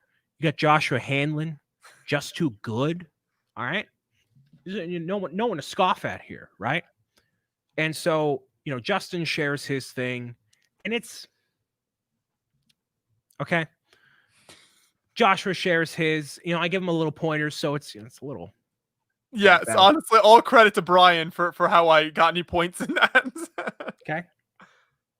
So I go up, and then I realize I have, and there's some other individuals who are part of that championship who did not put as much time and consideration into the story or the course or otherwise. And you know what? They're adults. It's fine.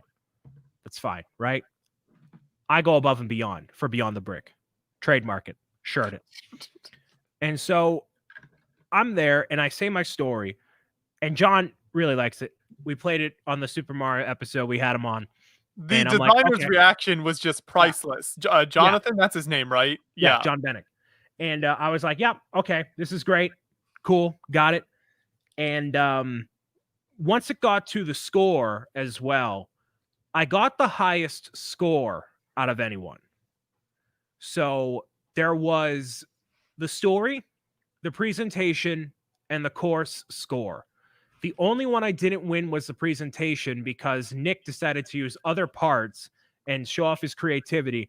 I didn't know that was going to be... Some might say he cheated, but that's up for each person to decide. Yeah, I'm not going to, so anyways, So he ended up winning the presentation. And I asked him beforehand, I said, are you adding little stuff to the side? And he's like, yeah, I am. And I'm like, oh, we'll see if that's on brand for what they want. So he ended up winning that. But as the score was rolling in, I was muttering to myself, like, I just won this competition. I just won this. And so, they rolled down the score and they did something different from what they did with all the other groups.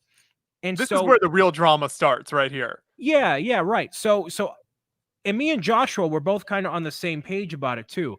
So they ended up, John made an adjustment at the last second. So there was like different point multipliers for us because we were not a team, but because of, I forget what exactly it was, but it was the point calculation was changed at the last second. So if I had won the presentation, I would have won the whole thing. But because I think me and Joshua were on a team, had something to do with it. I think what it came down to was he liked both of our stories so much he didn't want either of us to get nothing. But then the problem is he cut down the possible points in that category so that we could each win. So I guess like in a roundabout way, you coaching me so well ended up costing you the championship, in which case I'm very sorry.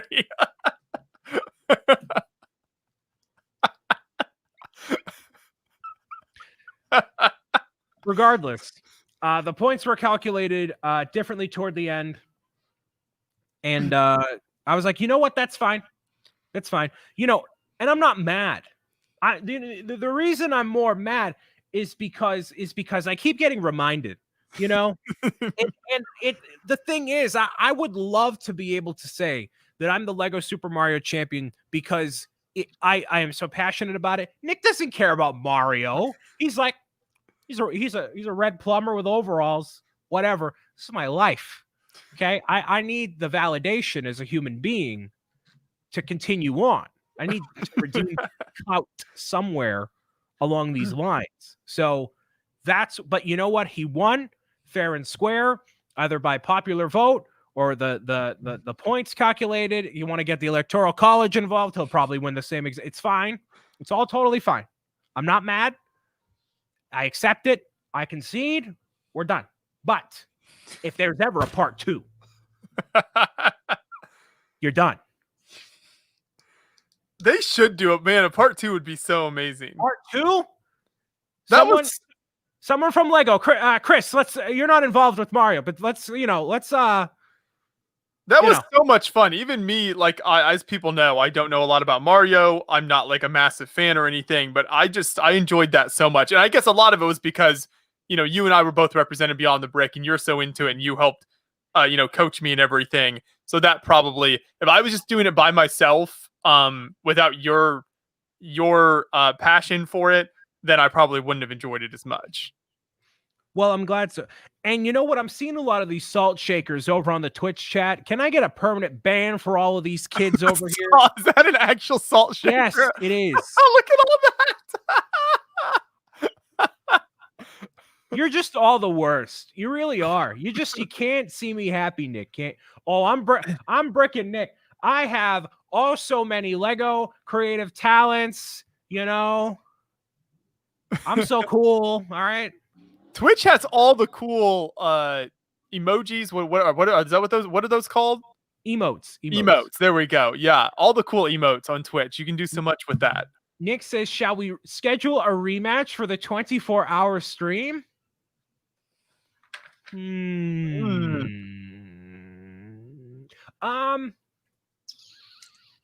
to look at the date here. I feel like we could make a whole event out of it instead of just a part of the 24 hours. That's true. Get it like really hype it up. We'll do. You know what, Nick? We'll talk. Our people, your people. We'll talk because we're both getting these new Mario sets. I don't know if that's so spoiler. We're both getting them. All right, so we'll coordinate. Okay. Yeah, that's what you need to do is coordinate something around the new sets because then it is like a 2.0. Yeah, exactly. So that's probably what's going to happen.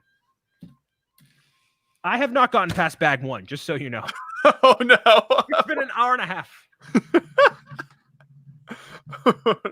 I've been diligently building while you've been keeping people entertained. Will you be able to get Justin, Dave, etc. back? I don't know. So maybe. I mean, Just Too Good's on vacation right now. So I'm not going to slide into his DMs. If you want this stuff to happen, you got to let these people know. I can only antagonize Just Too Good on Twitter enough, which I actually take a lot of pride in doing. I don't know if you've seen our interactions, Joshua. I think you might have. The Beyond the Brick account has, because I think John likes the tweets, but I antagonize Justin all the time. I've definitely seen some of your tweets. Yes, that's good. I'm glad you do that. I'm not real active on Twitter. I think John keeps an eye on that. Whoops, more than I do.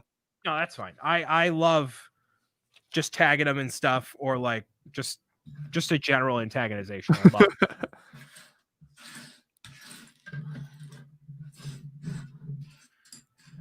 Here's what I've got done of the building. How are you that?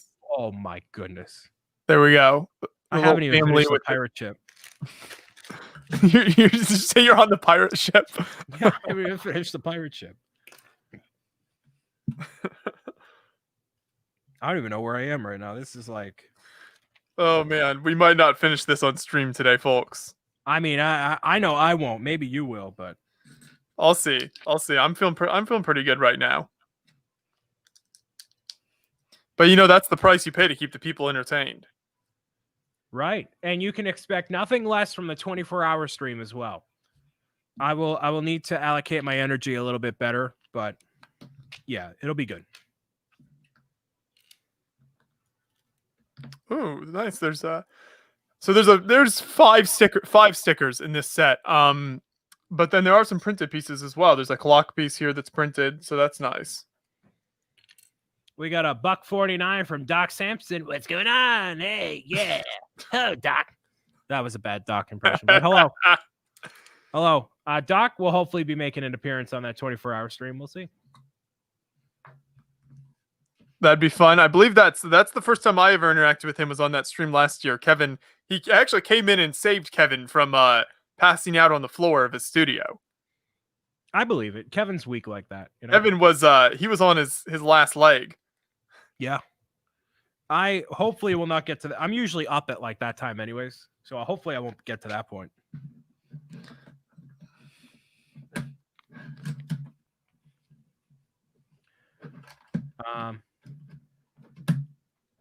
Okay, what's going on here? Alyssa on Twitch says, I'm also on Team Brick and Nick. Screenshot this. I am biased. Well, the unfathomable amounts of support from the community are so there, It's great. It's just awesome. Should I stop bringing it up? No, it's fine. I like to see who's on what side. It's like Captain America versus Iron Man. I'm glad the lines have been drawn now. Yeah. But we can all agree that all of us are out here to defeat Just Too Good. All of us. Kevin says he was actually already passed out on the floor. Doc serenaded me back to life. I was not sleeping though, just resting my eyes. Oh, sure, Kevin. Yep. Oh, bunch of lightweights I keep having on the stream with me every year. I think I'll do okay.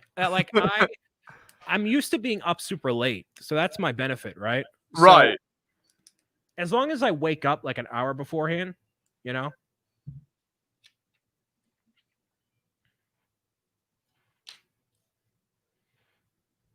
one can ever defeat Just Too Good. Bet. Look at me. You think the Mantis Man is a obstacle for me? I think I defeated Just Too Good in the tournament, didn't I? Oh yeah, no, he didn't make top 5. I think he made top 5 actually. Yeah, I think it was Nick, you, me.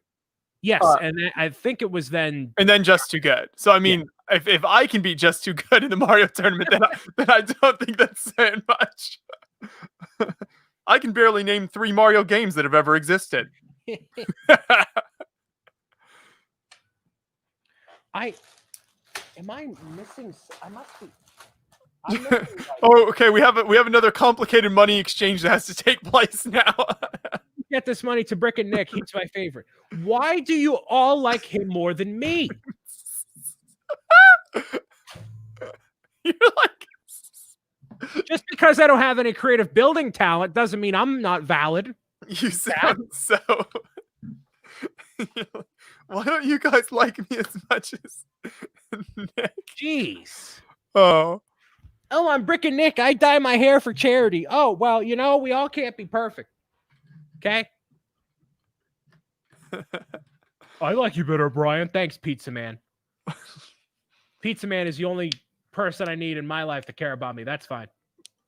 Brian, if it makes you feel better in my eyes, you're both equally amazing. I guess it makes me feel better.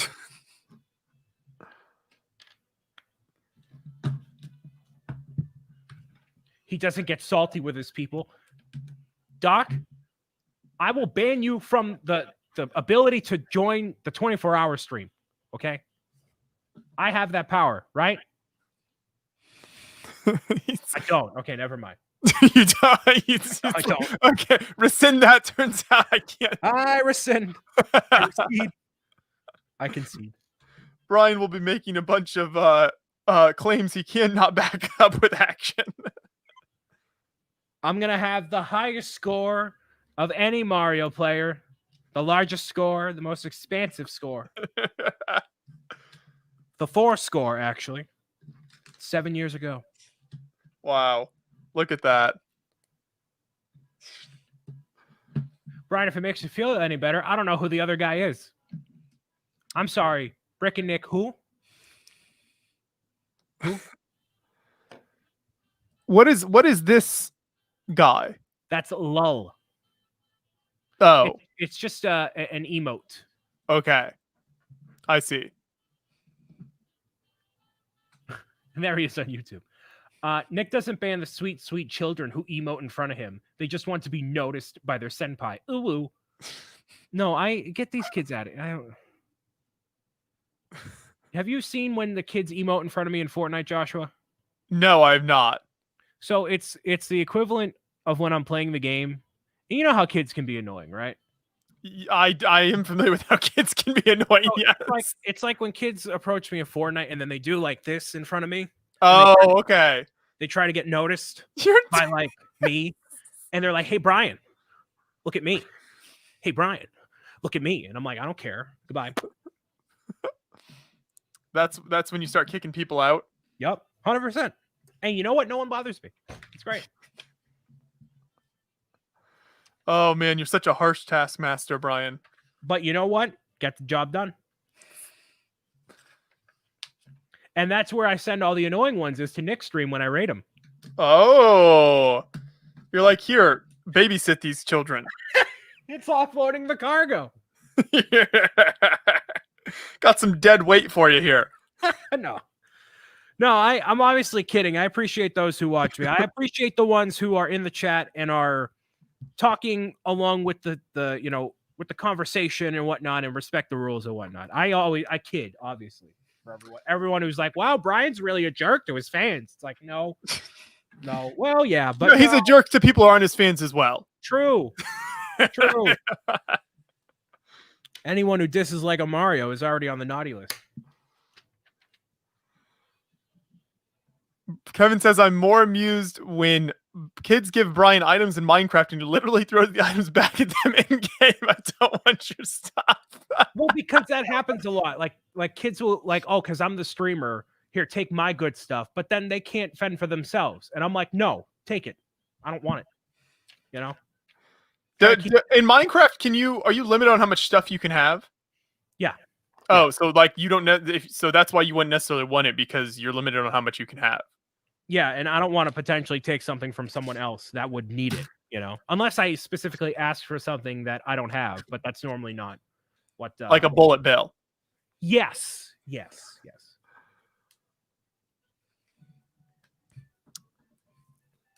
Well, thanks for the big push on Twitch, everyone. Maybe we'll make partner, affiliate, whatever it's called. Affiliate, yeah. Thank you. Trust me, many 8 falls just like the Lego Mario, so that's a long naughty list. Hey, a lot less kids for Santa to go and visit. That's fine by me. That's right. More for Brian to enjoy. I gotta mute myself here while I take care of business. Cool. That won't be the last time you ever say that in your life. It's like Smog hoarding all the gold. I'm just like all the Mario sets, all the ones that, if they ever go on clearance, I'd be like that, But it'd be so dope for you guys to have emotes. Yeah, Alyssa's showing off. I don't know what that one is, but there's also poggers, which is what Brick and Nick is doing. Poggers is a term that Wait, repeat that real quick because I was opening bakes, so I couldn't hear you, and I need this education in my life. poggers. Okay. Pog. I have heard that, but what does that mean? That means, yo, gnarly dude. Can you talk in that voice for the whole stream? Yeah, gnarly. We can get all sorts of comments here on stream. We got CC saying pog you. We got Sasha saying hi, I'm a big fan. Hello. We got Captain Rex. I'm back. How many viewers do you lose? We're plummeting. We're climbing, actually. Keep doing it.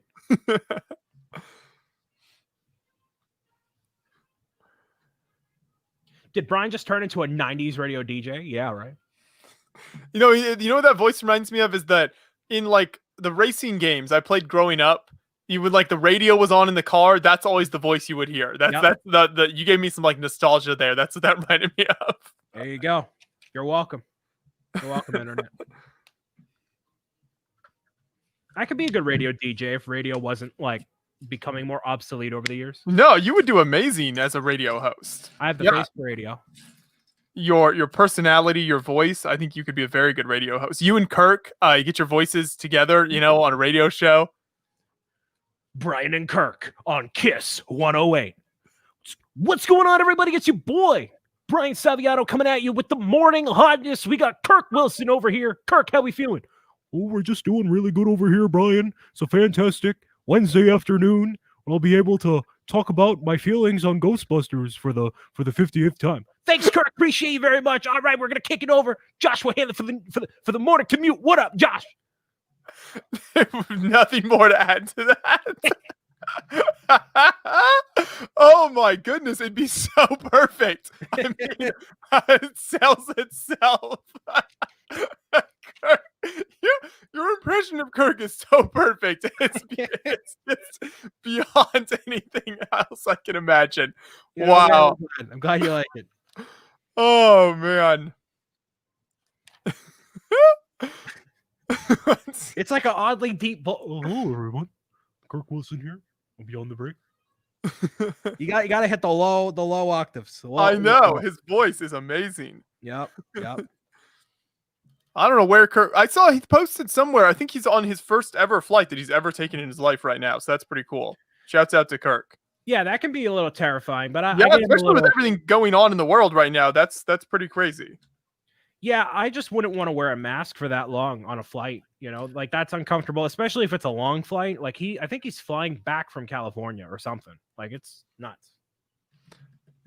Speaking of, do you remember the first flight you were on? So I remember, so the first flight I was ever on in my whole life, I was very young, and I went out with my family to California, and we did a trip out there. But I was so young that I don't really remember much of it.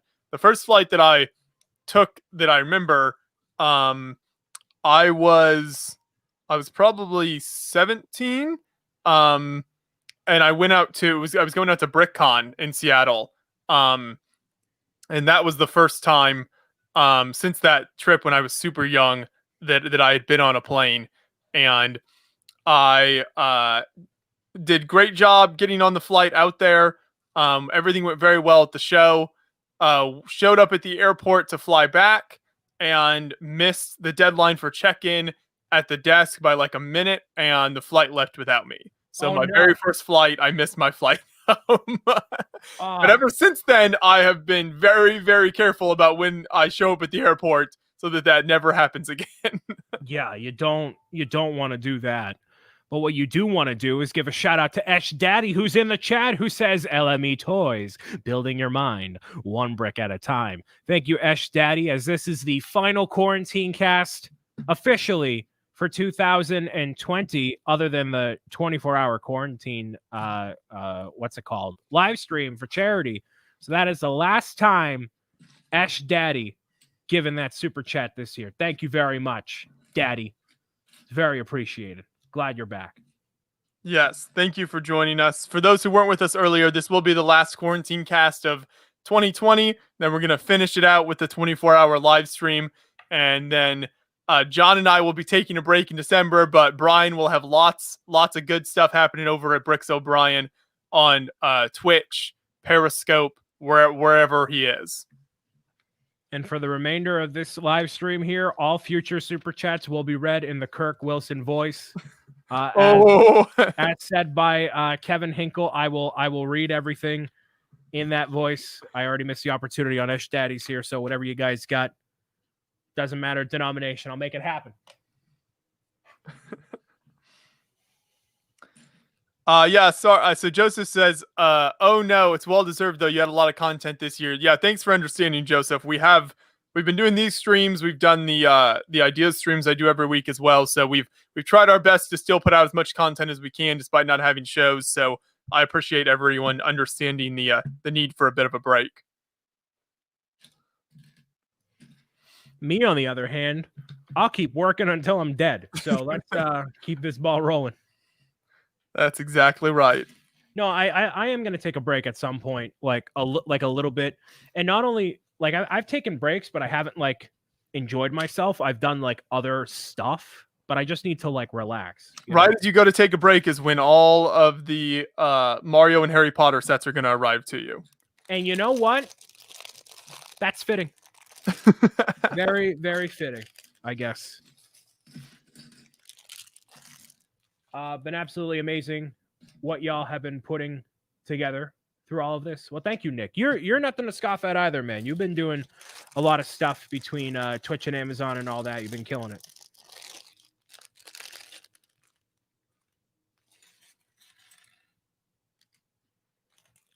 So yeah, the Mario sets we just got info for the other day. So those probably will not appear, if I had to take a guess, until middle of December, maybe. And there's also those 4 Harry Potter books that have come out. I will be receiving those as well. So I don't know what I'm going to do content-wise for Beyond the Brick, but I'm going to do something, and that should appear around the same time. So it'll be up to the Hanlons to give me, like, updates on that stuff and, you know, whatever. We also have a couple of big Technic shipments on their way to you. I didn't want to tell you too far ahead of time. Who? For who? For you. What? Technic, my favorite. Is it it's not even sets with instructions. It's actually just all the pieces in a box. Then you have to figure it out. Right. Okay. Do you have on file Kirk Wilson's address? just in case. Yeah, just in case I Can you give us Kirk's impression to that box showing up on his door, please? Hello, everybody. It's me, Kirk Wilson. I have a very deep voice for seemingly no reason, and I'm 3 feet because he's so tall. Yeah, right. That's it. I did like how Kirk said when he got the Ecto one for the review he did, which if people haven't checked it out, great video from Kirk. You should check it out on the channel. It's about to pass 100,000 views, I think. So that's very impressive. It's hard on our channel to get a review over 100,000 views. That hasn't happened many times. So that's a great feat from Kirk there. Yeah. But when he posted on like Instagram or something about how like he until the set like showed up on his doorstep, he had no idea it even existed or whatever, and it was just a complete surprise. That made me very happy. I imagine his reaction was quite something to that. Yeah. I don't think there was any there was like talk of it being a thing, but there was no official leak or anything like that, or unofficial leak. And there was no information leaked out by the kids on the Mario stuff either. So when Timmy sent me the email, I was like, ooh, okay, cool.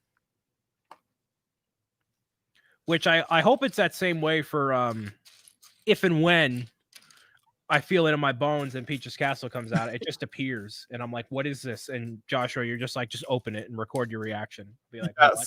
No, I love just surprising people with stuff like that. I think it's a lot more fun that way.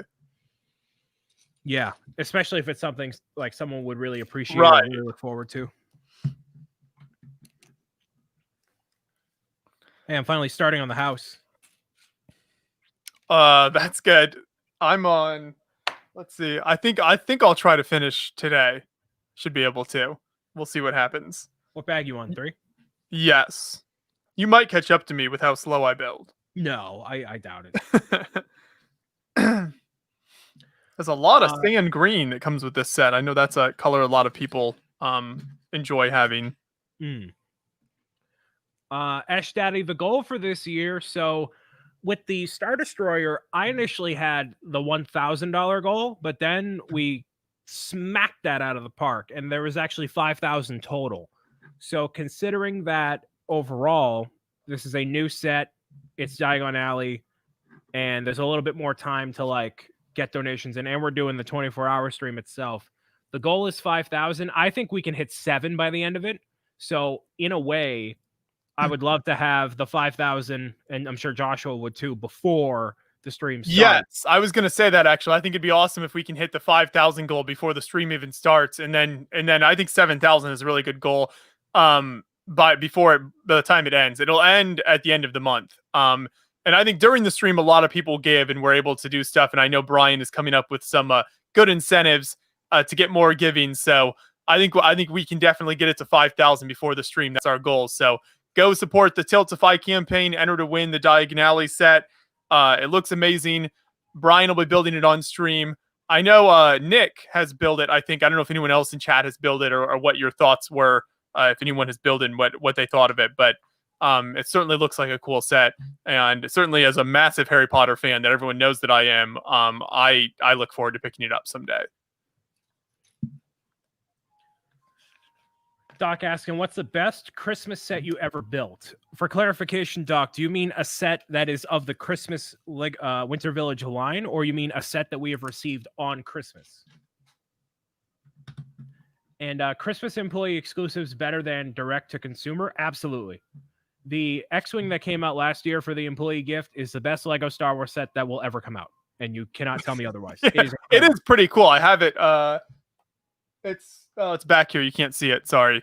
But yeah, that is cool. And it's really neat that they started 2 years ago sending out those employee gifts to the ambassadors for every lug and fan media and everything on the Lego Ambassador Network. So I thought that was pretty cool.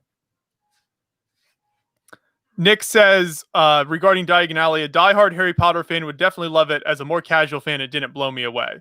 Well, that's good to know. I probably should not have read that comment as we're trying to get people to enter to win the set because we want it to sound as impressive as possible. But thank you for your honesty. Well, they're cool buildings, and they're in the same sort of size scale, probably as like Sesame Street. So it looks good in that way. But if you just like buildings and whatnot too, it's a good set to have and build, you know. Oh, baby. We have a hello, it's Kirk Wilson here. We have a 99.99 super chat from Ash Daddy. And he says, here's a start. Well, thank you very much, Ash Daddy, for your contribution here to Beyond the Brick. It's greatly appreciated all your support throughout the entirety of the years, or rather months that we've been doing this quarantine cast. And I hope that you enjoy future reviews and content that we have to offer. Thank you very much.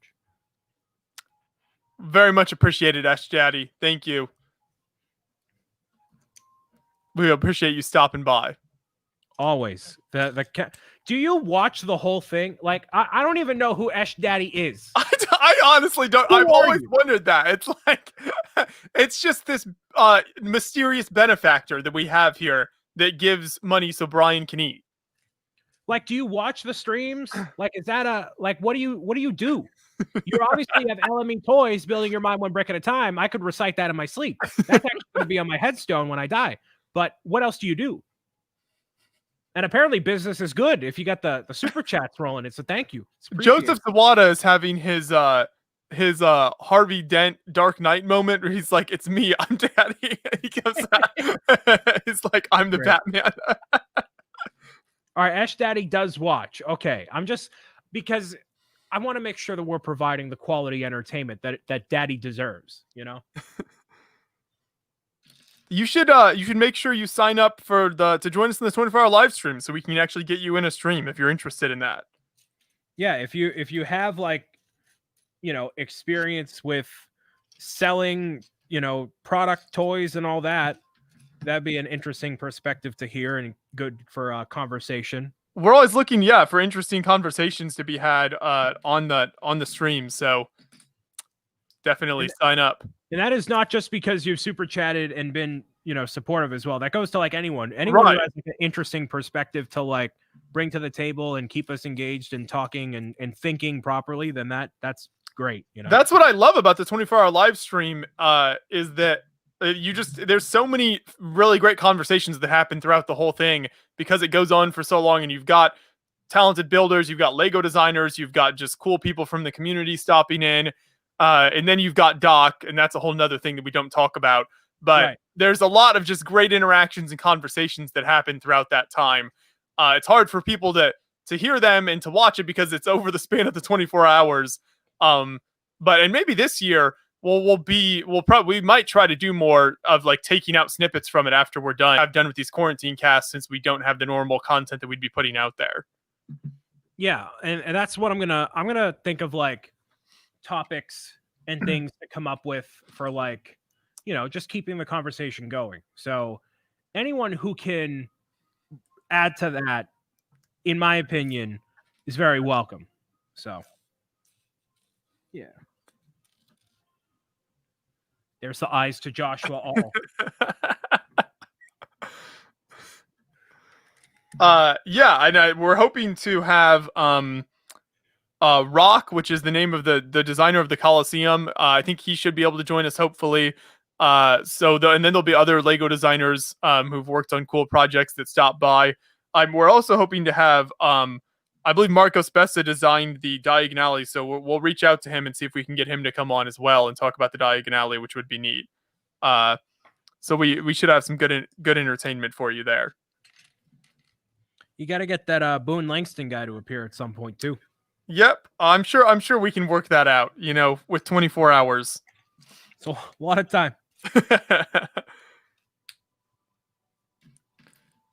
Did you see Boone's Walmart ad? That's crazy. The Boone and Mark were in. That's so cool. I love that.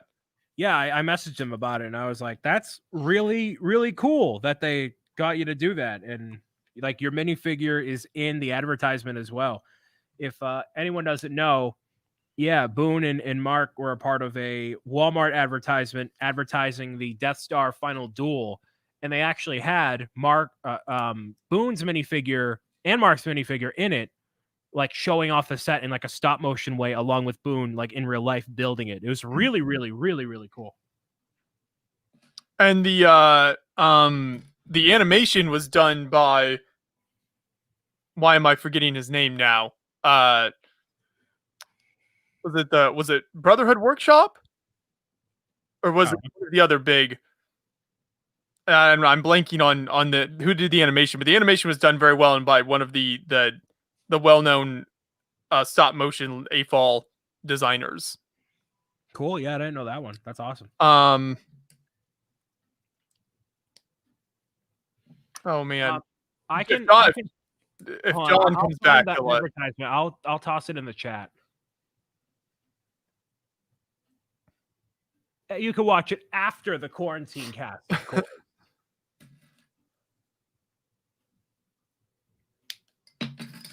Actually, here, I can, 1 second. Let me look up and make sure who did the end. Yeah, bro, it was Brotherhood Workshop. Okay. So I was right. Yeah, so the animation was really well done in that. Let's see. It's like a very well done commercial. Let's see. Right here.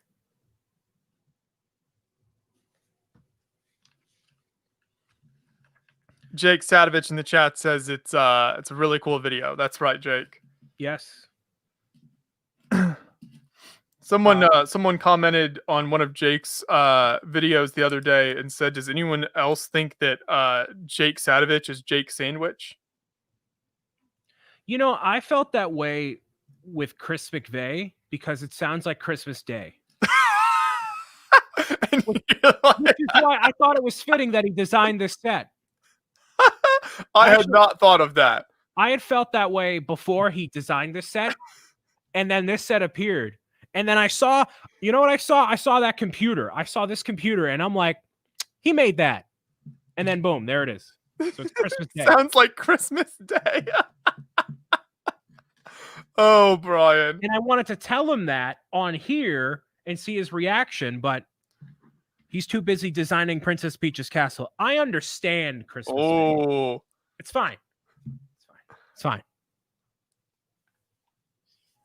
I definitely thought this set would be done sooner than it is, but man, this is if I actually want to finish this, we're gonna be here a while. We'll see. Yeah. Totally your call, man. I'm in it for the long haul right now. I don't have anything else to do. So you don't value. What if I have something to do? Whatever. Whatever. All right. Fair enough. Fair enough. It is the last quarantine cast proper of the year. So. Yes. I really should have made an effort to get more like some kind of Christmas decorations or something in the background. Well, yeah, just do it for the 24-hour stream. That's true. I should do it for the 24-hour stream. I mean, I will. I'm going to be decked to the nines. This place is going to look baller. I've actually got several other Christmas themed sets to build, so I should do that and have them on display in the background. What do you think of what I did with the Pirate Bay back there? Looks good. I like how that turned out. Yeah, you keep the sails on it on display on the island, and then we went ahead and stuck the Beyond the Brick on there. Totally. So yeah, I transitioned out Ninjago City from there, and then the Coliseum is gonna take the place of the Taj Mahal after the 24-hour live stream. Yeah, that's a good way to go into 2021. That Barracuda Bay set is so incredible. I think that might be my Ninjago City was my favorite build of all time, but I think this one has it beat now. So I've got a new favorite. To pass the time, Brian should take us on a tour of his room in Christmas version. Yeah, no, I plan on like covering things. I'll give you guys a tour. There's gonna be so much stuff that happens. It'll be good. Got a lot of time. Like I could go on like a filibuster about all my video game collection. I could like really. Yeah, no, I mean that's what we've had people do that on the 24-hour live stream where they'll just show off old sets. Like if somebody has a collection of a bunch of old kind of vintage rare stuff or whatever, just have them show it off. Interesting stuff. I mean, it's amazing what's possible when you've got 24 hours to kill and nothing else to do. It's like the magnum opus of my live streaming thing, because like you could have so many like sub videos within that. Like there's so many like yeah. I got a good idea in my head of what will unfold. We'll see. Oh, I'm excited.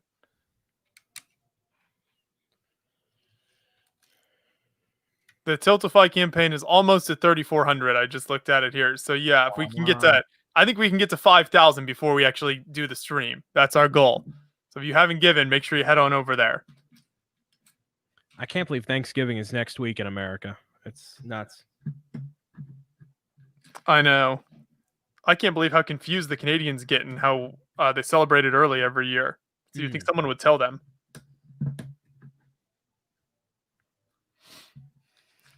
Joseph, you should be excited for the 24-hour live stream. I hope you've signed up to join us because we're going to need you in there. Yeah, oh yeah. There's going to come a time when Brian's struggling and he's going to need you to tell some stories.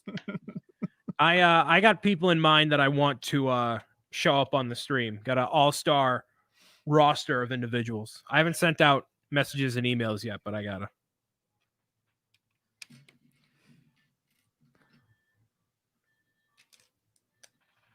Have you organized a food provider for yourself yet?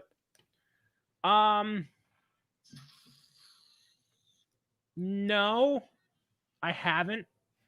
Yeah, I don't know what the plan is. I'll figure it out. The thing is, like, I can't, we can't, like, eat a ton. Like, if I eat too much, then I'll go food coma. You don't want that to happen.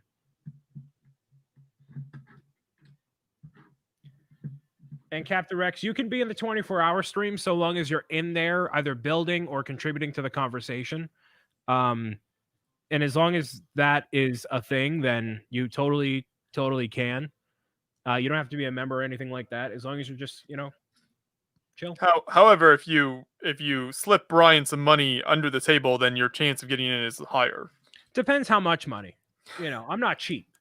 But yeah, we do always encourage people, if you're gonna come into the stream, have either something like specific to show off that's Lego related, have a set to build, something to kind of interact and chat about, and not just like sitting there, in your bedroom doing nothing, because that's not adding a lot to the conversation.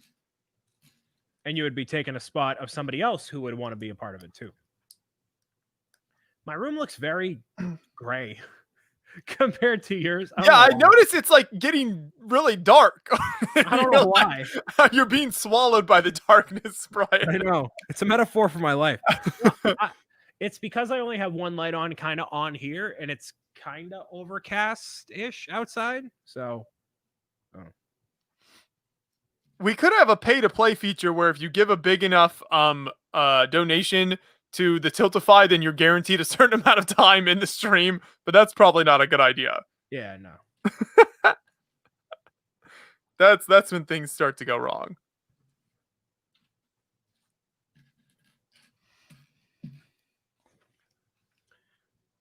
And yeah, if you have Bullet Bill, sure, give that to me. I need a sealed one though. I need one sealed, one open. That is the only thing I'll be like collecting is that, but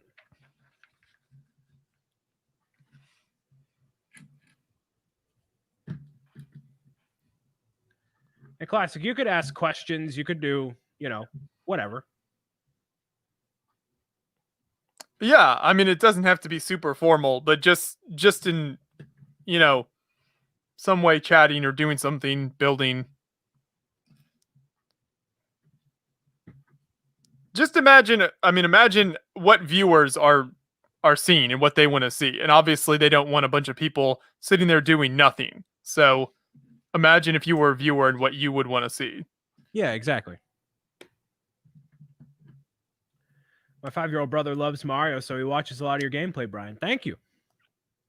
I hope he watched all of Brian's Mario videos on Beyond the Brick as well. That would be helpful. Yes.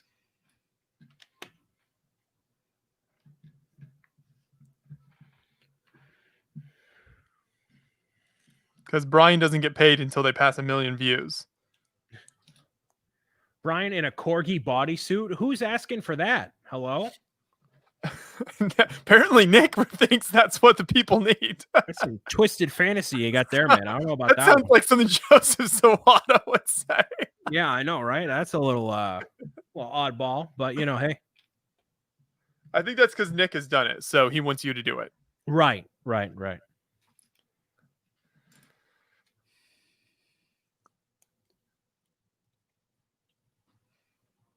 So the emotes, do you make those yourself for your audience, or is this like a bank that Twitch provides that people can pull from? There are certain ones that Twitch has implemented specifically to the platform, but once you reach affiliate, you have the ability to get your own custom emotes, and you can submit them for approval, and then you can use them on your channel as well as any other channel on Twitch. Okay. I have ones that if you're on my channel, you get access to, and you could use them in Nick's chat, and Nick has ones that, you can use anywhere.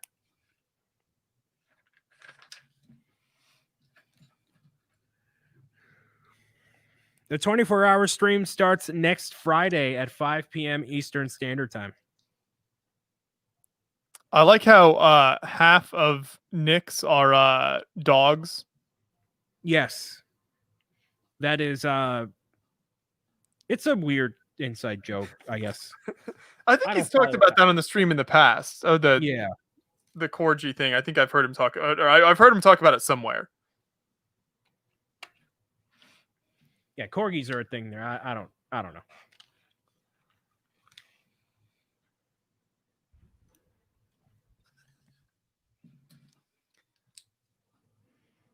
I like that there aren't a ton of stickers.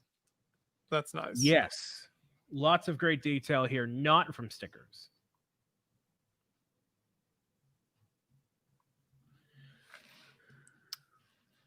Did we ever answer the question earlier about Brian. You have all of the Christmas sets. What is your favorite one?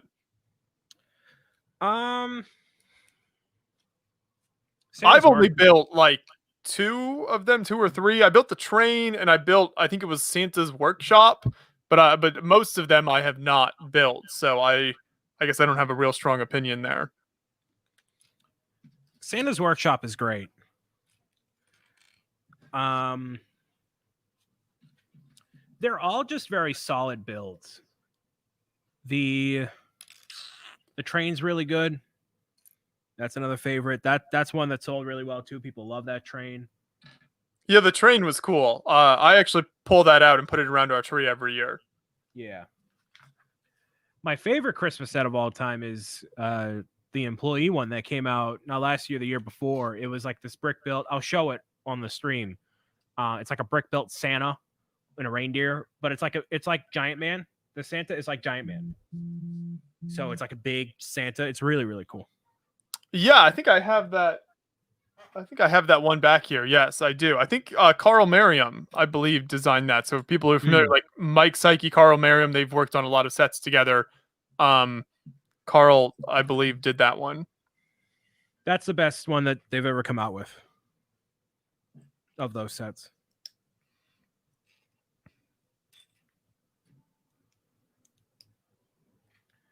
And Milan, you're not the only one that likes the Christmas train station. The issue is that it doesn't it's nothing without the train, you know. That's the thing. So if you don't have the train, it's kind of like, yeah.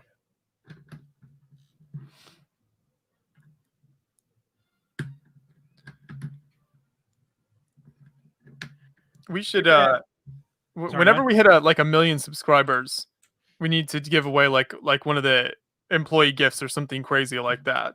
I don't know. Is that more like we've given away like the $500 Death Star and stuff in the past? Would an employee gift be more in demand than that? I mean, technically no, because you could buy an employee gift off of eBay for like. That's true. Though the Star Wars one sells for like $500. It's kind of insane. Does it really? Yeah, I think because it's Star Wars, so everybody's like, gotta have it. And technically, that the Santa in there, the Yuletide Squadron pilot, whatever it is, he's a Star Wars character, technically. So completionist. I actually I knew it would be really popular. I still opened it and built it. So cool. What would be really in demand is like one of the exclusive minifigures, like from the cons or something. Oh, that's true. That'd be a valuable one. Yeah, we gotta do something cool for it.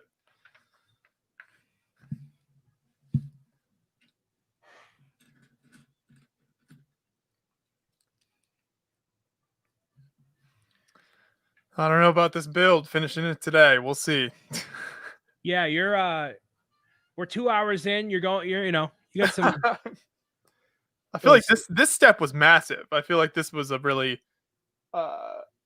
big step, though. I think step 4 also looks pretty big. So we'll go till at least 4 o'clock. Sure. See how we're feeling.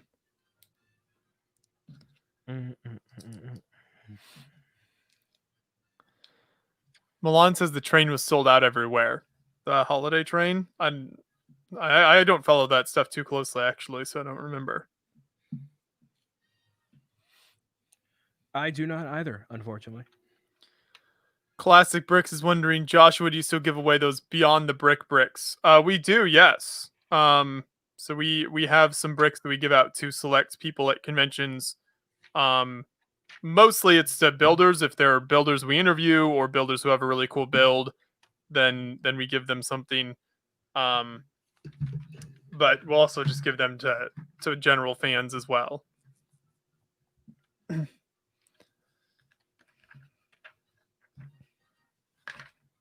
I have something similar like that. I have these Bricks O'Brien tiles that I have printed for like badges and whatnot, but I'm actually selling out of them fairly quickly. So eventually when cons come back, I'll have to print off more and do that similar thing. Yep, we always have to circle back around with Victory to Eclipse graphics to get more bricks. Yeah. Because the thing is, I try to keep them somewhat exclusive in terms of like not just handing them out to everyone because I want it to be more of a special thing. But the problem is if you're at a show and they give out one, well then word gets around very quickly, and all of a sudden there's just like tons of people coming up wanting one. So they can go quickly if I'm not careful.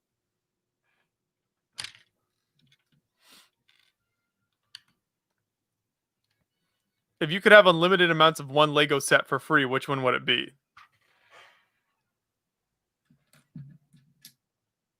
Mario starter course. All the Marios. But you only have so much time to get through the course, so you couldn't even really do anything with most of them. Yeah, but I'd have multiple of these figures.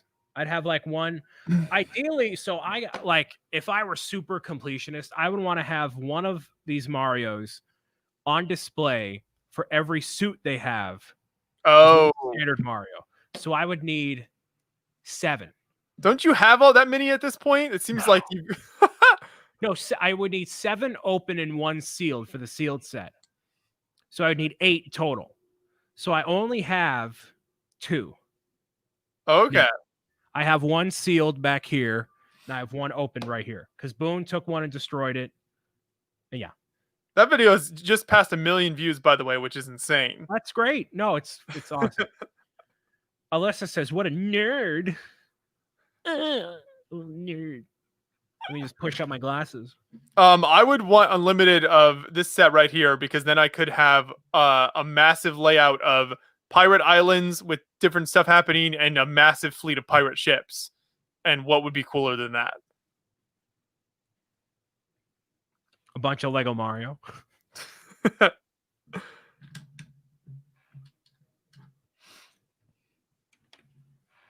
How much do they go for on Bricklink? I don't think actually many people were selling them before. Well, that was a while ago, but just the Mario by itself, you mean? yeah. Huh. I really don't know. I think some people were selling it for like $30.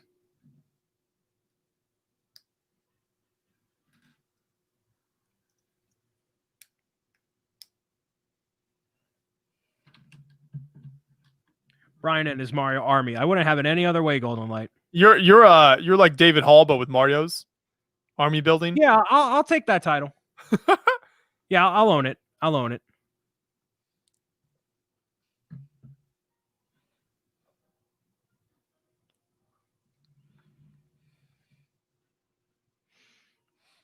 So they're selling Mario.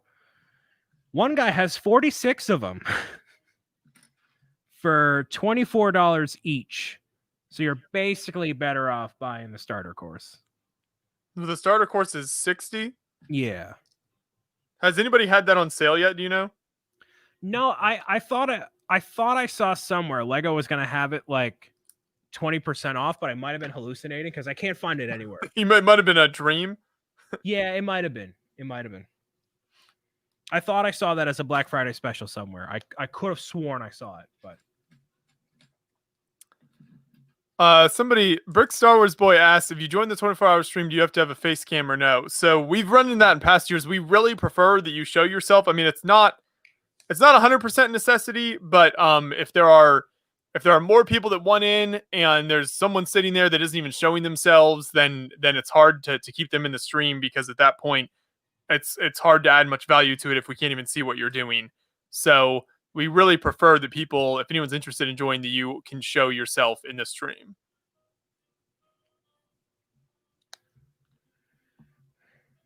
can't you get them for free in the land, Brian? Wink, wink, Joshua. Well, not that I would ever ask Joshua for that anyways, but no. As far as I know, I am not personally in the land. For complete clarification, anyone out there who's like, whatever, I am not in it. I get all of anything from Lego via Beyond the Brick as a contributor.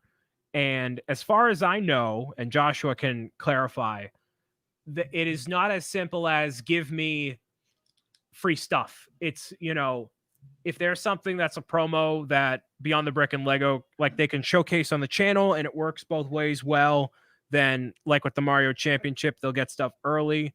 Or you know, it's just different circumstances, but it's not as simple as getting stuff for free. Right. Especially when you're talking about, like in this case, if you wanted just a bunch of individual Marios, there's really no way to do that.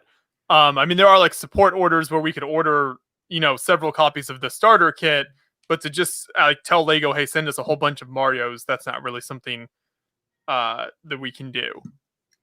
Unless they did something like specifically for me, which as someone who's not in the LAN, I doubt that would happen. But, I've worked with Lego on other things like through Beyond the Brick, but nothing like me as an individual by my choice. I haven't applied to be in the LAN or anything like that. So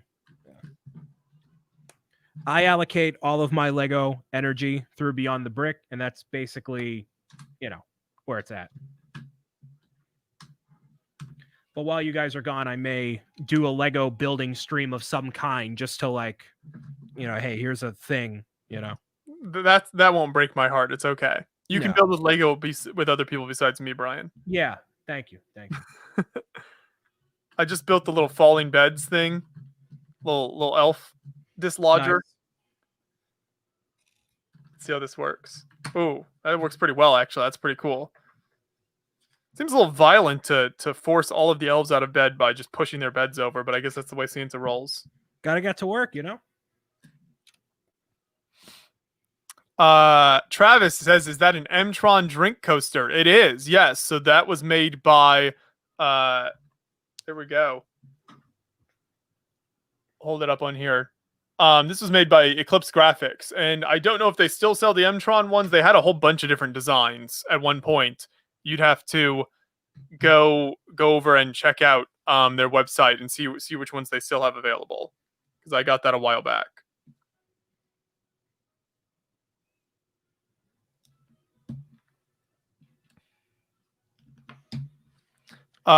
Did I miss Joshua making the waffle maker? No, I've not gotten to that part yet.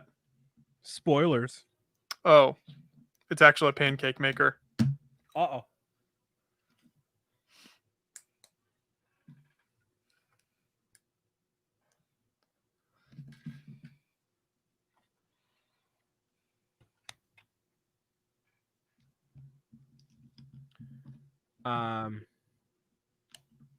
In Germany, it was on sale quite a bit already. Yeah, makes sense. Brickman feels that the starter core should be $20. I mean, the technology in Mario is pretty, expansive. So I don't know about $20, but I could see it being on sale Black Friday for like 40 or something like that. 20 would be a massive discount. I don't think that's going to happen. No. Now the Trolls sets, we'll see. Oh, who was it? Was that reminds me of Vision's moment with Sam. Sam. I couldn't remember his name. Thank you. So when we were doing the art build, and Vision was like, "You worked on Trolls." Kirk's laughing. Sam's like, "What?" That's my passion. I didn't know you were actually serious. Oh, I'm sorry. Enthusiastic Banana asks, Joshua, do you try to clean and dust your displayed sets on a regular basis? You just kind of leave them alone? I definitely dust. Generally, I do like, vacuuming the floors and dusting all at once here. It's a few different times throughout the year. It depends. There's no set schedule, but I definitely do that multiple times throughout the year to try to keep stuff in shape.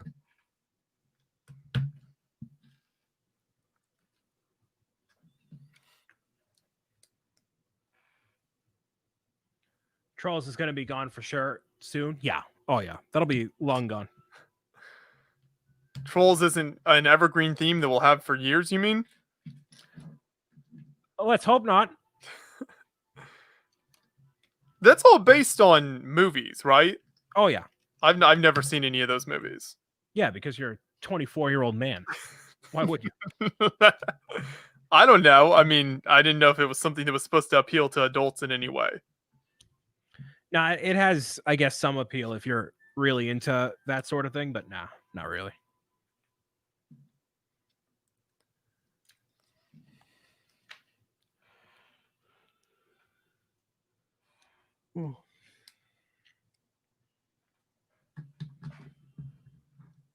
Yeah, Milan, that's a good point. So if someone doesn't want to show their face, at least if you want to join like the 24-hour live stream, pointing the camera at the set you're building or something so we can sort of see progress and see what's going on. That's a good idea.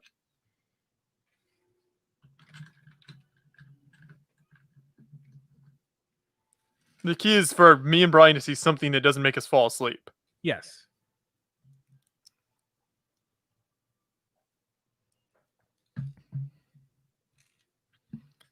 Okay, I'm on to 4. You doing 4? We're going to do it here. All right. After I mute myself. Lindsay thinks they're adorable, but she has kids. Yeah, that makes sense. It's one of those movies where you're like, yep, I'll watch it because the kids want to, but not necessarily because I love to.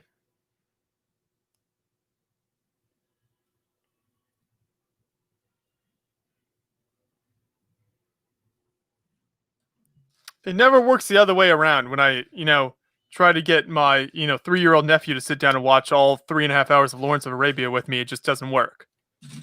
What a movie to try and get him to watch, man.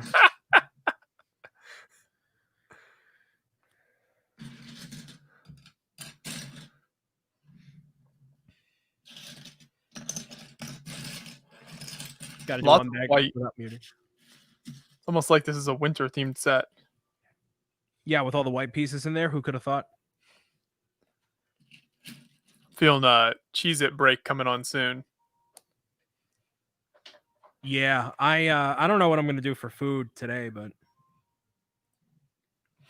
you got anything good going on this week? I don't think so. Let's see. Nope, nothing coming up.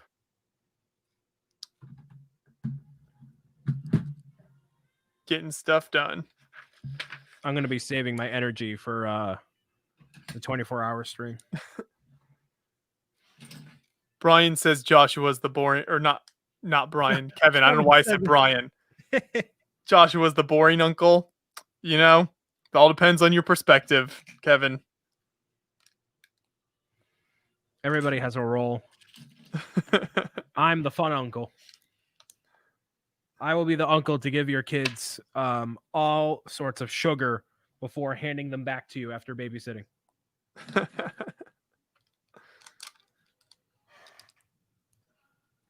I've heard before actually that the sugar thing with kids is not true, and parents just blame their bratty kids on the fact that but giving kids sugar doesn't necessarily make them super energetic and bad. I think column A, column B.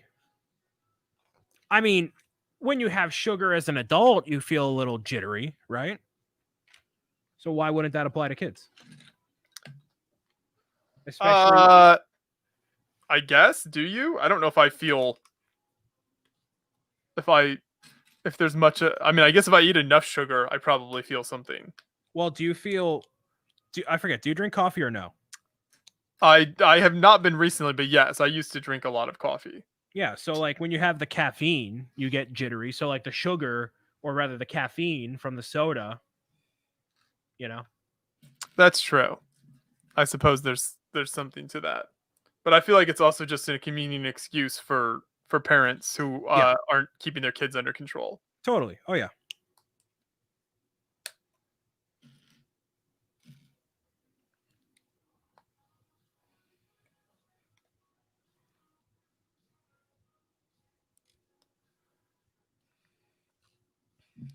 Eventually your screen's just going to go totally black there, Brian. Yeah, I don't know. Well, I have 2 giant lights. One of them is over there. I didn't get both. I usually just go with one, and that's enough. But I'll winter has arrived. Yeah, right. I'm gonna be getting up here in a second, and then I'll brighten up this light here.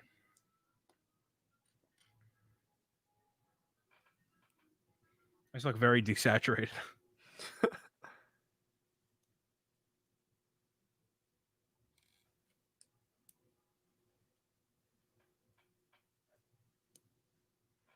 And it's nothing in my camera settings. It's just the light over here.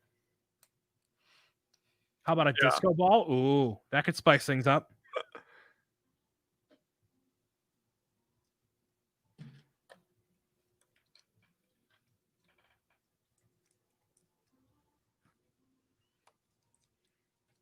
If only Mario's eyes lit up behind me. I know, right? That'd be cool. Hold on, I'll be right back. I'll adjust the light and whatnot. There we go. The people need to be able to see you. Getting into some colorful lights in this step. A disco ball would be cool. I think we need that. Brian's got some lights going on back there though, so that's good. Since this is the last quarantine cast for this year, what have been some of you guys' favorite episodes? Oh man. Yeah, we got to put together the highlight reel. There's been a lot of fun times on here. I'm sure Brian will have some thoughts when he gets back. For me, definitely one of the favorite episodes was definitely the Jang episode. We had Andreas and Boone and us hanging with Jang. That was super cool. Whenever you get to chat with Jang, it's always great.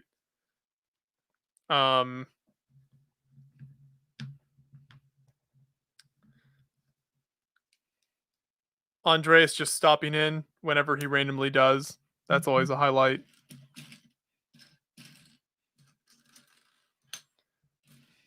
Me getting lost looking for pieces is a low light of the streams, but it happens frequently.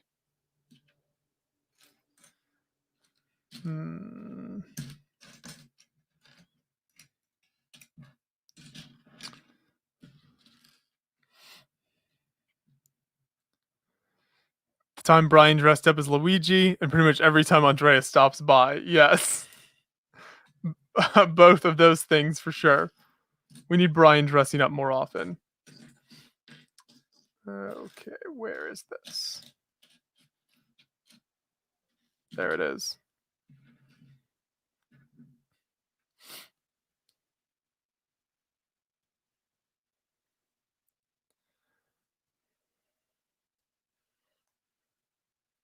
We need to put together like a poll on the community tab or something where we have fans vote on their favorite quarantine cast moment from 2020.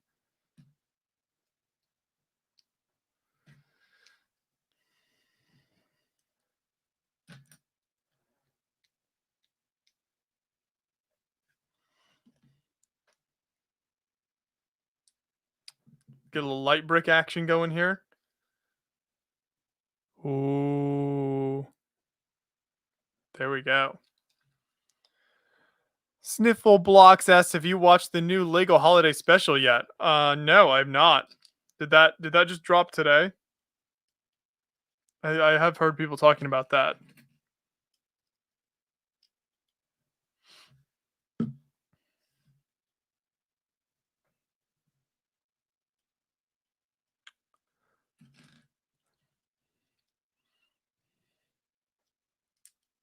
You're back looking brighter than ever. There we go. Told you. Speaking of sugar. We were talking, people were wondering in the chat, favorite episodes and moments from quarantine cast. I was saying we need to put a poll. We need to choose our like top 5 and have fans vote on it in the community tab. Talking to Sariel about Technic for 3 hours. That was pretty good. And by we, I mean you talking to Sariel for 3 hours about Technic. I mean, for me personally, the one with John talking about Lego Super Mario, that's a very meaningful one to me. Mm-hmm. And not just because Just Too Good showed up for 30 seconds and left. Let me look at the channel. Are these in a are they in a playlist? Yes, though the last few episodes I think I've yet to put in, but most of them, almost all of them should be. Okay.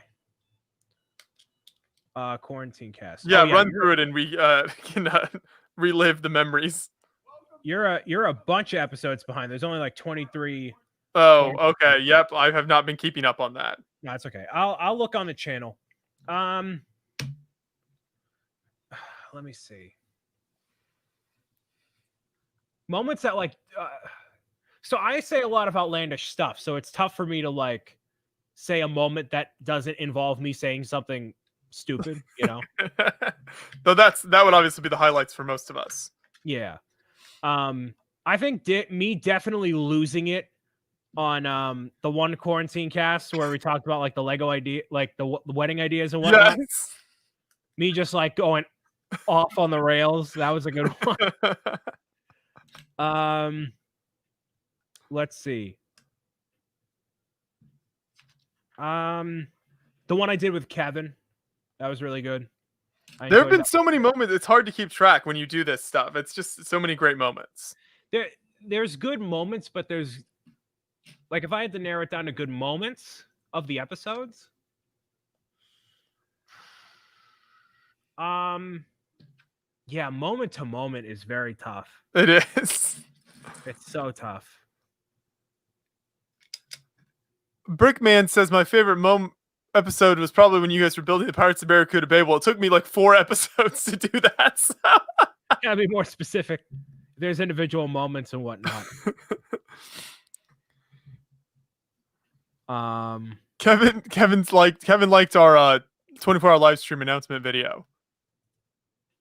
That just happened last week. He says when you said that I'm not spending 24 hours with you, you guys are spending 24 hours with me. That was good. It's a very, very small distinction there. Right.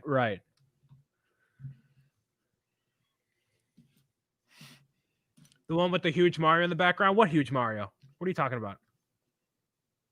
Jason, I have no idea what you're saying. Is there a Mario? Get out of here with that nonsense. Where? The Grand Piano episodes, Joshua's guest was great. Oh, nice. I'll let Corey know that. He did a great job. Hopefully Corey will be back in the studio to help me build the Colosseum, because he actually has also spent a bunch of time in Rome, and since we've both been there, then I thought it'd be cool, since we've both seen it in person, to have him help build. And also, he was a fan favorite, so you gotta have him back.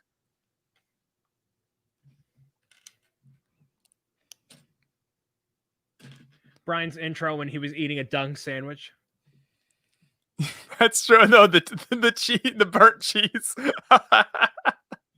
Oh, the burnt cheese. Yeah, you can make a really good highlight reel of, for the very least, of all the nonsense I've done on this. Well, that would obviously be all the highlights. I mean, I don't think so, right? There'd be other stuff. I don't think people don't tune in for me, Brian. Well, you're running the channel.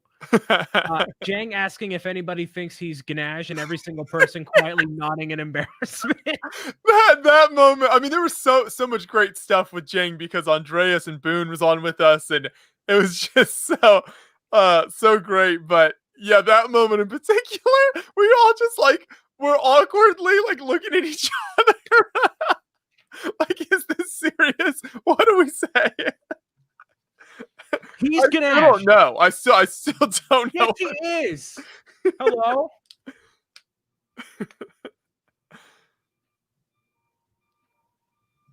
Just 10 minutes. Yeah, all these Just Too Good appearances. He shows up for 30 seconds just to say he stopped by so he can exploit his presence for the thumbnail, and that's about it.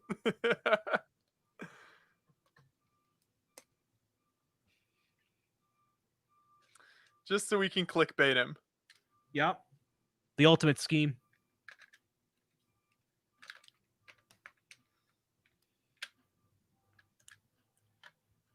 Oh, this roof design is nice. Chris did a good job with this.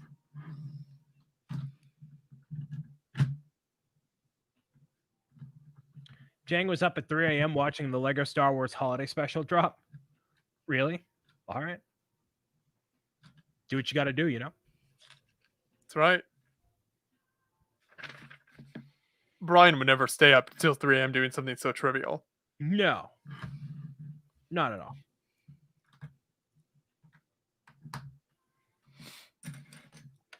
Never, not once in my life.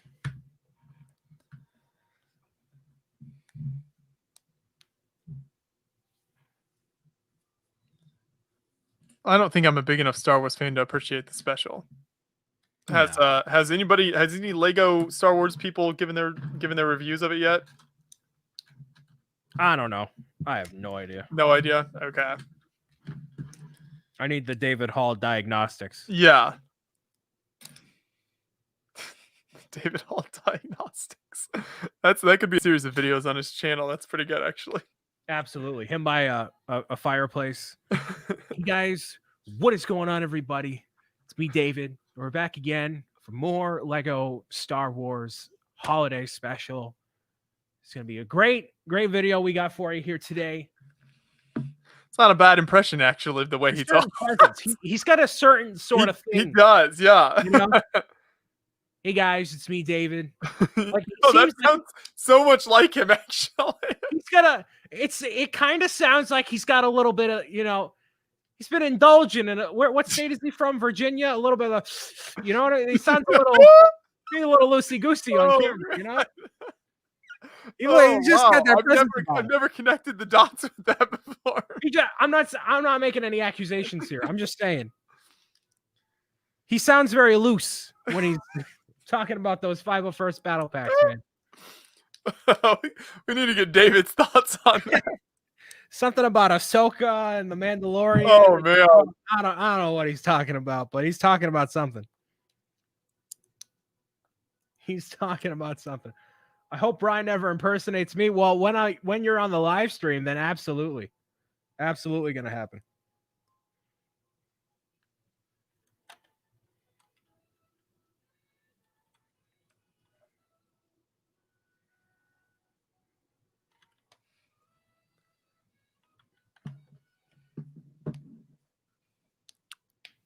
Brickman talking about some huge Mario again. What? What Mario? I don't know. Yeah, it's weird.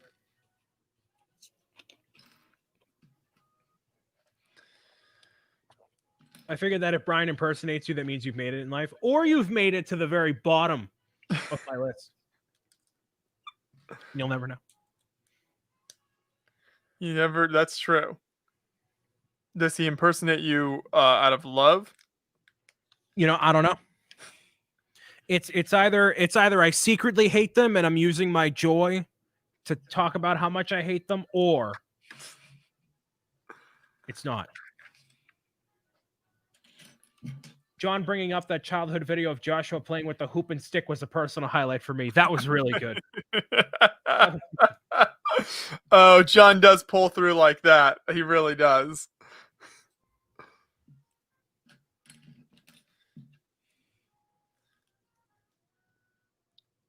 He's really been channeling all his experience as a TV producer during these streams. When he YouTube full time, he hasn't really been able to channel that, but these streams have brought it out.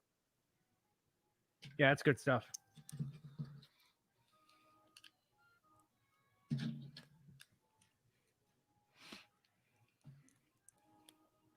Too many great moments to remember.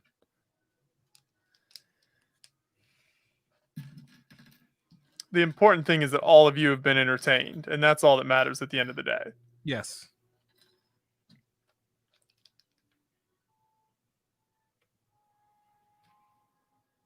Brian, would you go to the Lego store or Disneyland? No, I actually hate Lego.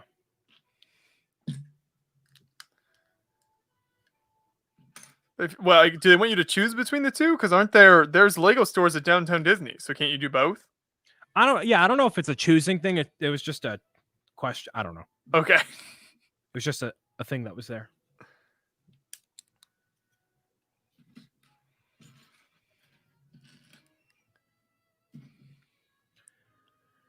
Every time I hear about the hoop and stick, I'm reminded of my week living as a pioneer person, taking care of a flour sack child and pulling a covered wagon. I remember you mentioning that before, Joseph. That's great.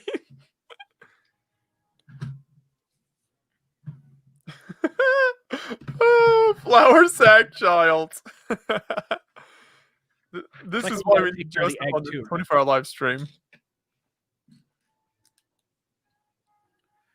Brian's opinions on Lego are very savvy.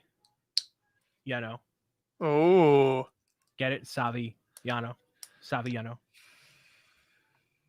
I think my opinions on Lego are very narrow, though. Like, I don't know a lot of the building techniques. I don't know. You have good set opinions, but yeah, like mock opinions, you don't have as much. No, I cannot speak to the specifics of a build. I can just personally diagnose when something is cool or uncool. But yeah. Kevin's upset that Joseph was not a regular guest on the quarantine cast. Well, there's room in 2021. You know, That's right. Hey, we are in for some aggressive expansion.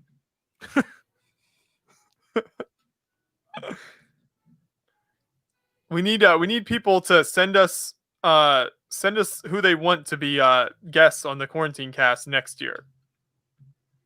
and if any of you say to get rid of Brian, I'm not asking who you want to replace Brian.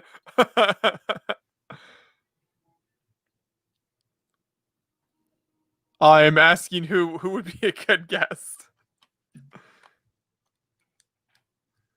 Can you replace Brian with Lincoln Log Larry?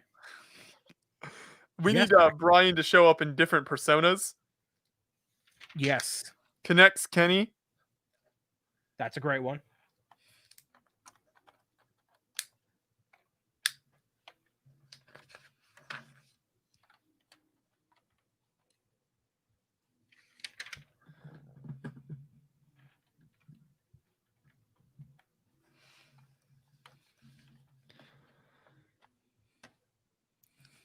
Cannoli O Louie. That's another one. Yes, yes. That one. Is Cannoli that making fun of your Italian heritage? Not making fun of, but more paying homage to it. Paying homage. Oh, that's one of my favorite. That's just reminded me. Speaking of our heritage, do you remember when he had Guy Himber on? And so you remember Guy Himber, the episode? Yeah. So Guy is like, yeah, just crazy, and he says the most random stuff, and he's like, Hinlin. So that's an Irish name, right? Do you have a drinking problem? And I remember you just like completely lost it, and I was just sitting there like, what in the world? That was great. Luckily, I've interacted with Guy enough to be prepared for those comments, so you get used to them after a while. But yeah, you never know what you're getting when you have Guy on for a conversation.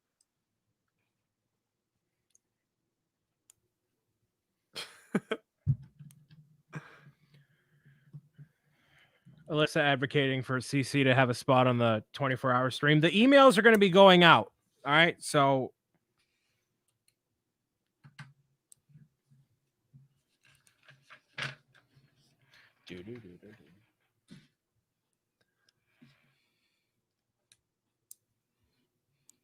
MB Studios says they like the pirate boat you have in the background. Thank you. I built that. You can go back and rewatch the last 4 quarantine casts to see that build come together. Because I'm just that slow of a builder. But it is an amazing build. Highly recommend it. Ideas has given us just some of the all-time greats. I'm not impersonating anyone. I see a Mario sitting there on your right. I don't know if I'm hallucinating or if I'm looking at it right now. You're hallucinating. I would not have such a thing in my possession at any point ever. No further questions. Thank you. My work here is done. My work here is done. Stud City is asking, is hoop and stick a special pickleball move? No, hoop and stick game is what prepared me to play pickleball later in life. That's what you start with your kids with when you're young. That's where all of my athleticism comes from.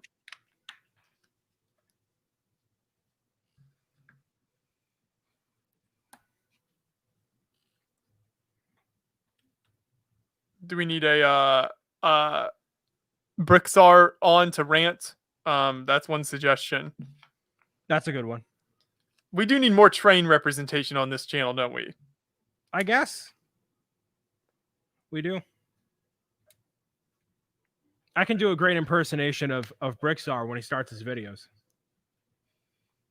It goes like this. Hey, it's Jabbo.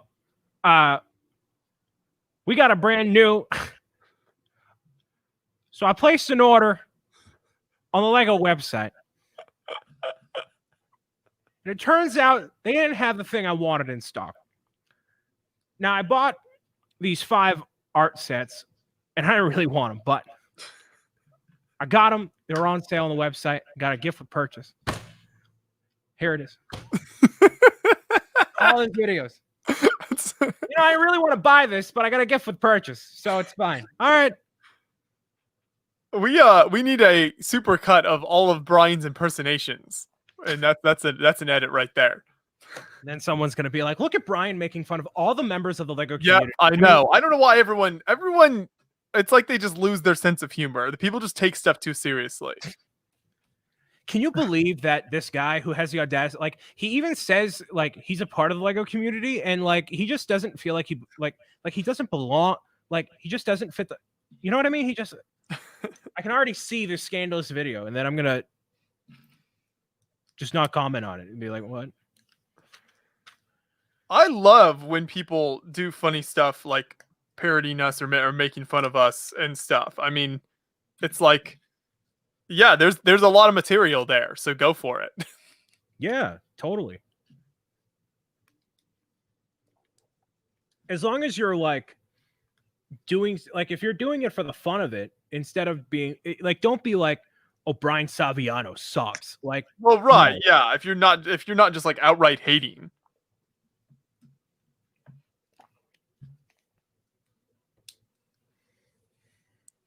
We have not built the waffle maker part.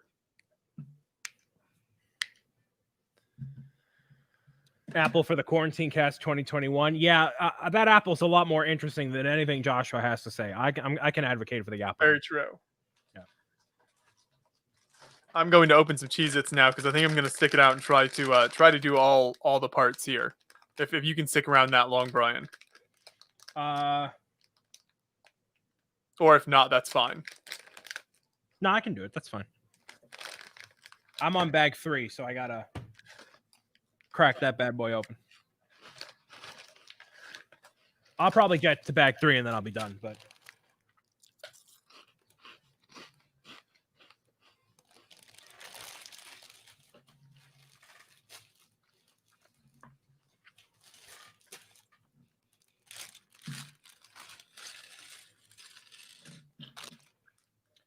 Joshua's going to be building the Coliseum on the 24-hour live stream that starts next Friday.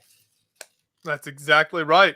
So if you want to tune in and get your Coliseum fix, we will hopefully have some good commentary on it.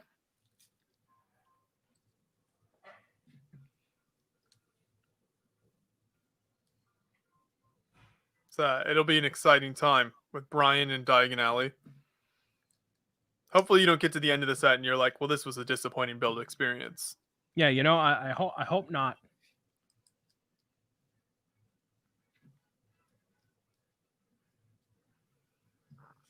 Did Nick post a review? Because he had said earlier that he kind of had mixed thoughts on it. On the Coliseum? No, the Diagon Alley. I don't think he did a video, no.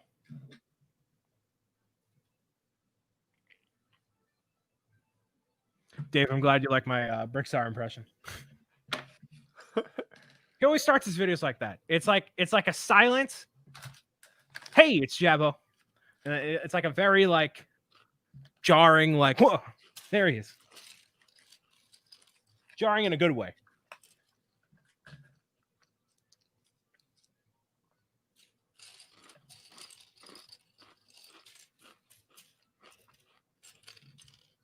And it's always done out of respect and admiration for those I poke fun at. So in case Brickzar appears and he's like, Brian, I actually hate your guts. Be like, well, Well, it wasn't because of the impersonation. What?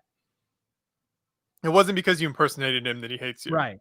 It's just in general. And then he clicks off the stream and I'll say, hey, why don't you hit your like button on the way out? Hit that. Yeah. Enthusiastic Banana wonders if Cheez-Its are some kind of special food.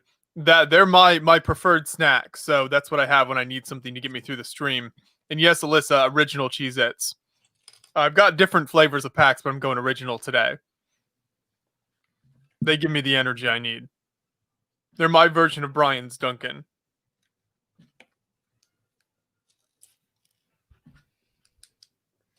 My friend has a weird thing for reduced fat Cheez-Its, and I'm like, well, can't be friends with you anymore. My former friend. Yes. I don't know if I've ever had reduced fat Cheez-Its. Do they taste different? Do you like quite a bit different? Do you know? Yeah, they got a little bit less flavor, less salt. Oh, okay. They're not awful, but I prefer the taste of diet sodas to regular sodas most of the time, and people always say that's weird. no, I do too. I bought this 6-pack of Mountain Dew like weeks ago, and so I've just had it sitting in my fridge. So I'm like, all right. It's way too sugar. Like I've only had like 3 sips out of that. Like I'll be working on that for a while. Yeah. It's either I chug it or I work on it forever.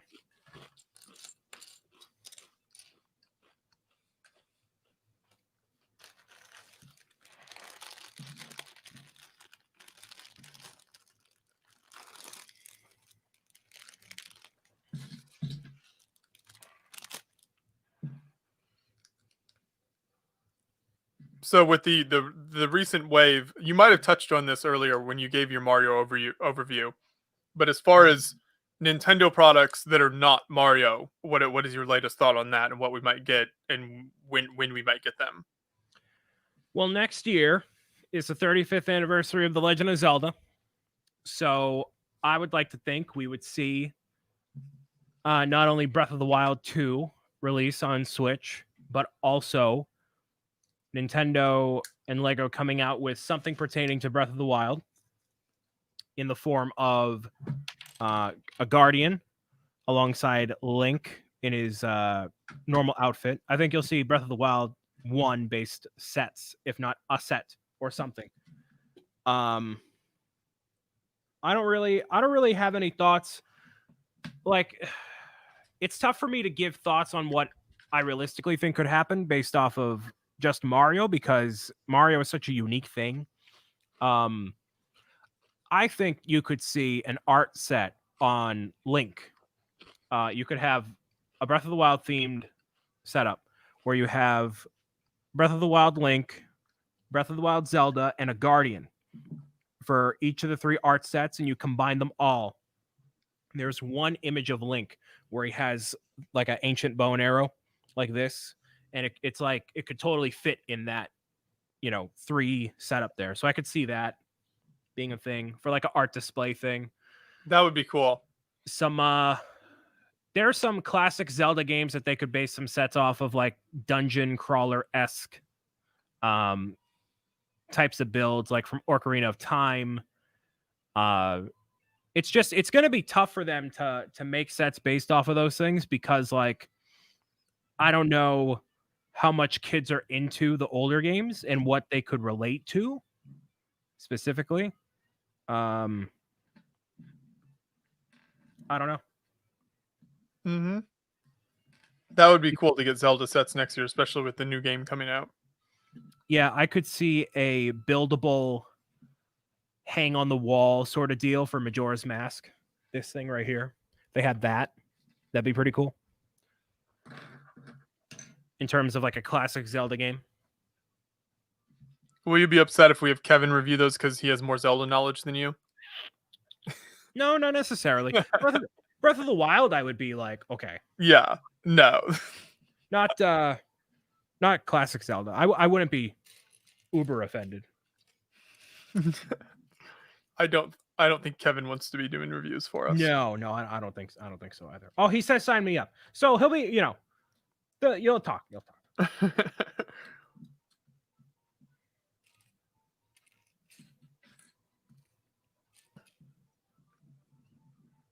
We could do some kind of joint review where you go to each other's houses. Yes. That's it.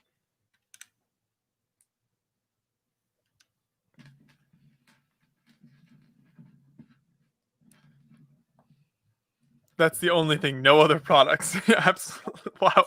It's very demanding of you, Kevin.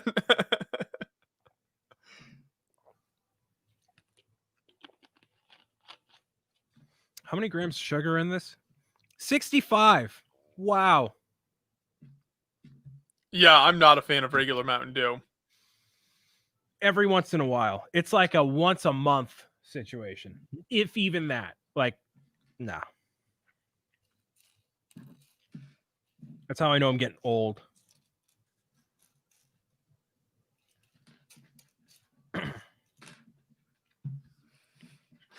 Can't hold your Mountain Dew like you used to. No. Alyssa's had 2 Mountain Dews today. I feel so like inferior when someone says something like that. 2. Jeez. Well, cans or bottles? Probably cans. If John was on stream right now, he'd be like, that doesn't sound very healthy to me. It's not at all, but no, Banana. It's not weird that you don't like that at all. Soda. Yeah.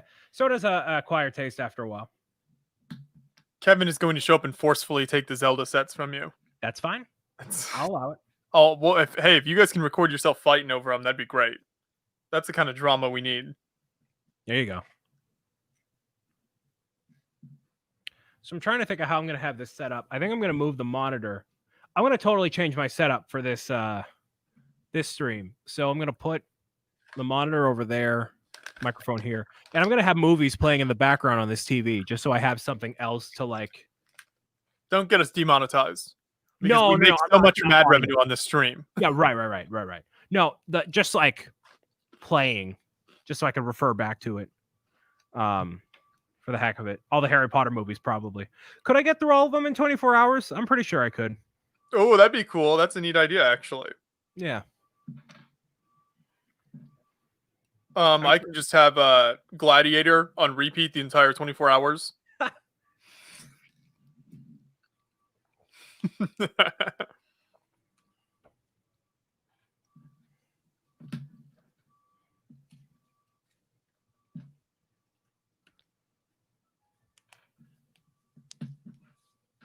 Where are you going to put Diagon Alley, Brian?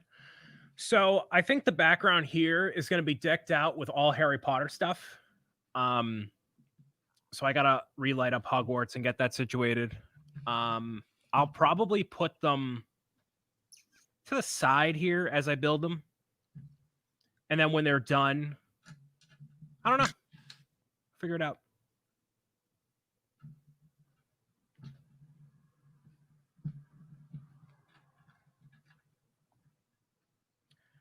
What do you think is better? Lego Hogwarts or Diagon Alley? They're 2 very different builds. I haven't built Diagon Alley yet, so I have no opinion.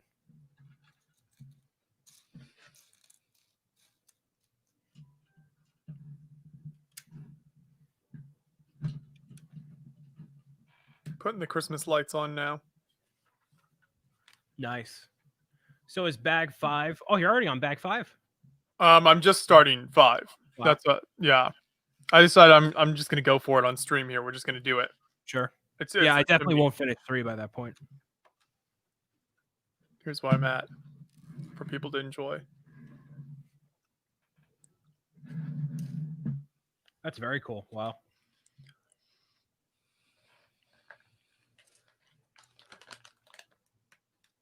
Chilean Lego fan says would like to see Lego Steven Universe. No opinion. Not a Steven Universe kind of guy.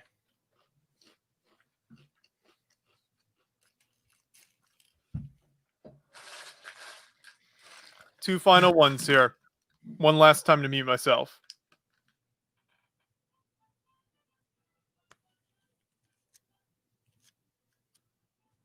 I build like Josh. My wife builds like Brian. Well, I've been so busy talking that I haven't like kept up with things, unfortunately.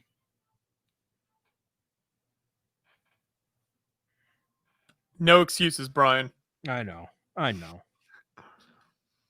We should have a segment of the 24-hour live stream where you and Kevin come on and name Pokemon, and then I guess what I think they do based on their name. That'd be amazing. Kevin Hinkle has tried to say that he will not show up on the 24-hour stream at any point, and I think that's a farce. He absolutely is going to. He better show up at some point. Yep.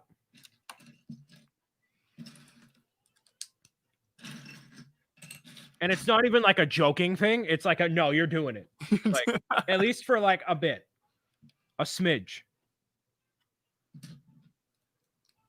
Ooh, I can watch all the Harry Potter movies and both Fantastic Beast movies in 24 hours. Whoa. Wow. I'm surprised. There's a lot of those movies. That is 9 movies. That's not bad. I haven't signed up on the forum. Kevin, no. So listen, we need to do this. Okay? You know how many times I've emceed your drawing live streams? I'm sorry, for how much? For free. All right. My time is very valuable. I'm a very busy man. I got a lot of food I got to eat and a lot of sleeping I got to do on those Friday mornings, but I choose to MC your streams. You could throw me the bone of showing up and humoring me on this 24-hour live stream for at least 30 minutes. All right. Jeez. Well, thanks to you, he's such a popular streamer, he doesn't have time anymore. What a coward.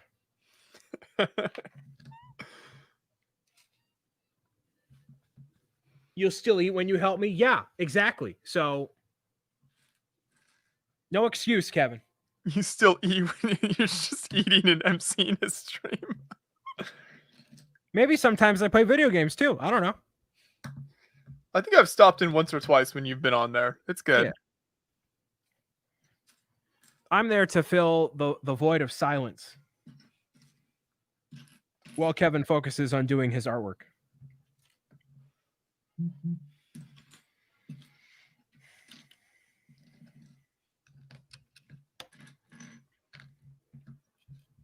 I want to start a new series of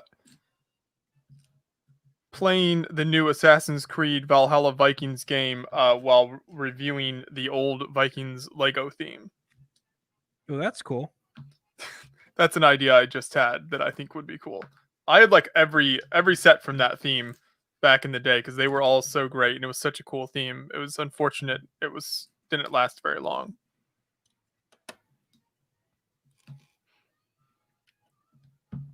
Stud Sidious says Majora's Mask is not classic Zelda, but okay. Hey, Stud Sidious, guess what? It is. You're old. It is. What year did that come out? 97? Yep, that's classic. That's definitely classic. 2000, I'm sorry. That's still classic, though. Right. I mean, considering, the overall age of video games, I think that's definitely classic. Yeah.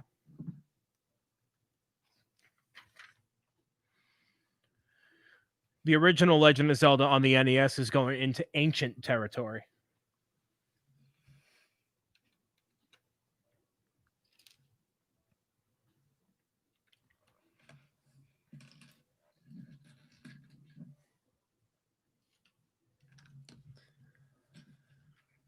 Just working on the chimney here.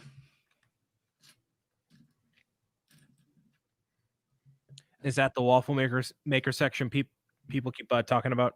I think it will be. Yes, there's some waffles here. Yep. This is good. Finally. So it's the last thing you do. For those impatient for the waffles.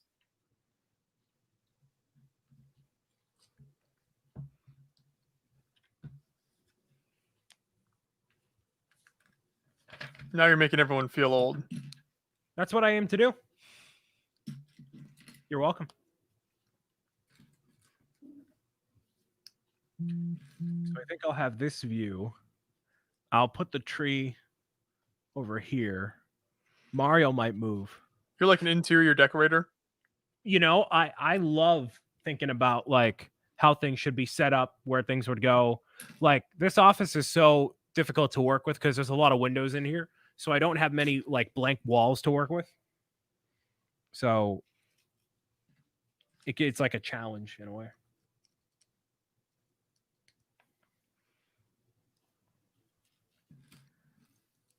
Milan says BFAB dropped the video saying he dislikes the new Mario sets. Well, luckily for him, I don't care what anyone else has to say about Mario sets as long as I enjoy them, right? Do you go around to all the dark corners of the internet leaving comment replies to people who don't like the Mario sets? I don't. I am more curious to see why people dislike something than the fact that they dislike it. Yeah, because if somebody says something, they don't like it because it's stupid, that's not a well-constructed argument. Like, there's no argument there at all. No, there's no argument. So, and I don't aim to change anyone's mind about it. It's whatever. But as you get older, you start to be like, all right, I don't like this because of this. And you just articulate it in a way. That's, I haven't seen the video, so I have no idea.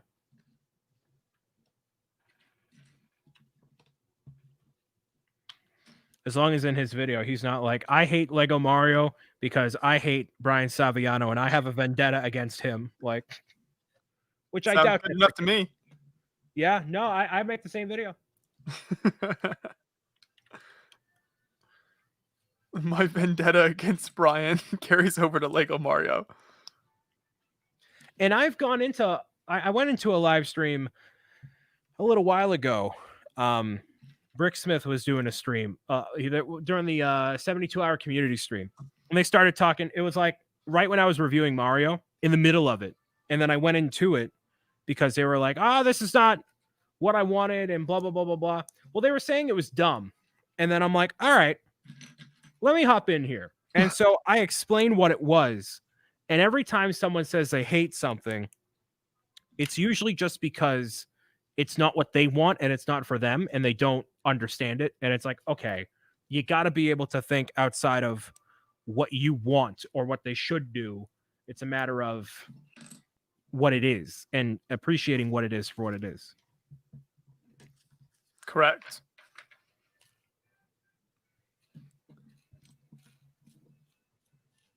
I'm actually, speaking of that 72-hour stream, I think I'm doing an hour of it this Friday. They're doing one. Well, are you guest starring or do you have an hour booked? An hour booked. I didn't really when they first reached out to me to do it, I wasn't entirely sure how it worked or what I was doing. So yeah, I guess I'll be live on the Beyond the Brick channel for an hour as part of it. Cool. And yeah, you can have whoever you want on. Like, it's a part of, having it open to someone in the community. So I'll be building some of the other winter Christmas sets that I have. Cool.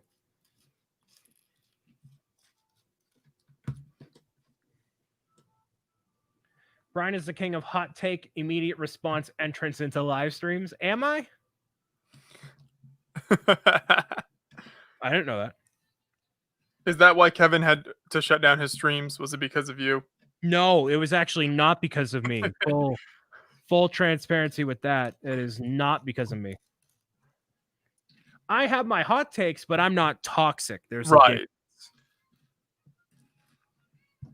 And yeah, I get dark again because now it's getting dark outside. So. Yeah, because we live in a miserable part of the country where it gets pitch black at like 5 p.m. Yeah, right. Exactly.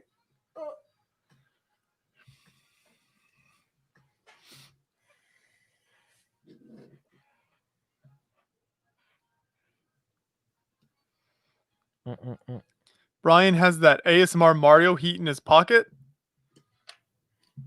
Yeah, so that way I can drop a new Mario ASMR video. Blow everyone out the water. No one will ever touch you when it comes to Mario ASMRs. No one. Question, how do you give a hot take without being toxic? So a hot take usually involves a gut reaction to something without demeaning what it is, which is a fine line to draw.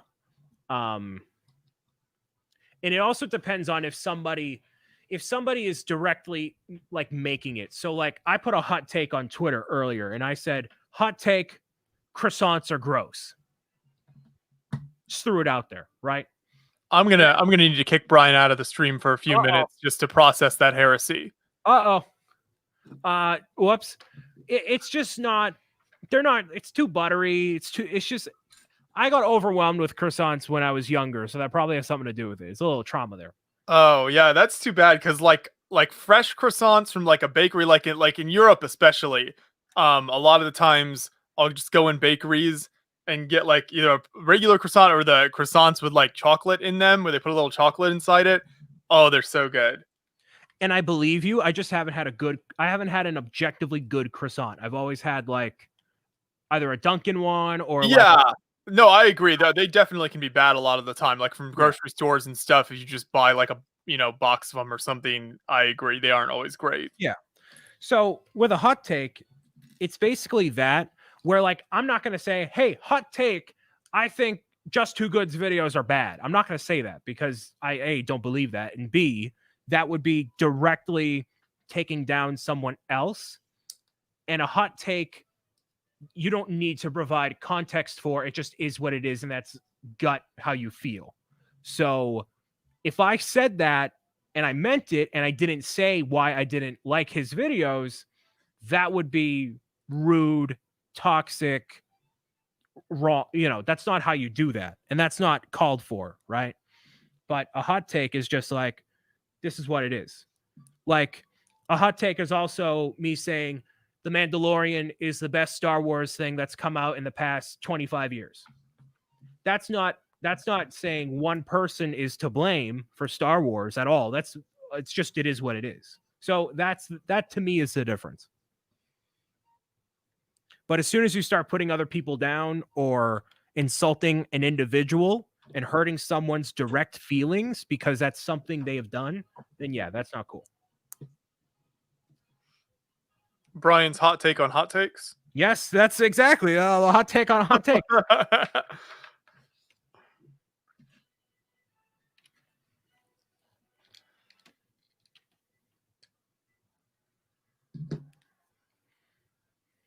Milan, I am making good progress. It won't be long now.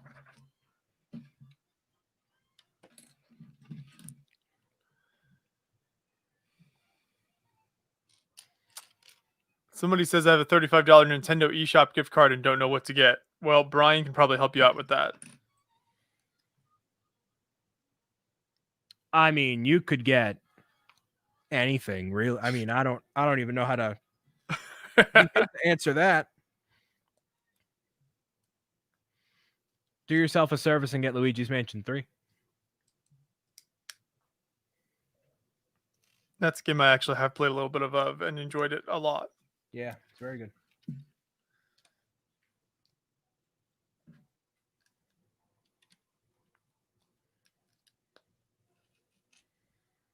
Yeah, so if somebody says Lego Mario is trash, I'm not going to get personally offended, but I would be curious to hear why people don't like it. And if it's a well thought out argument.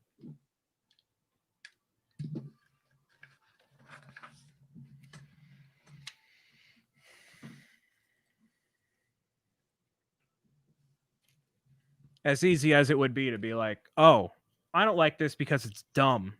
That's not, cool.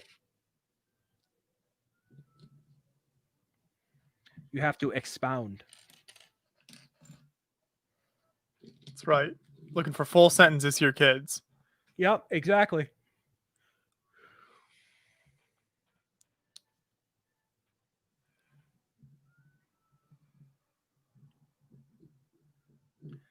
How much would you recommend getting the starter course and why? I'm thinking about getting one. If you have any interest in exploring what the technology of Mario is, I would recommend getting it. It's definitely a playset that is meant for younger gamers, which is totally fine. But in terms of it being an articulate Lego building system, it is not for adult fans in that sense. So keep that in mind if you're thinking about buying it. So at this point, with the holidays being right here, I would say wait for a sale of some kind, whether $20 off or otherwise. Just do it that way.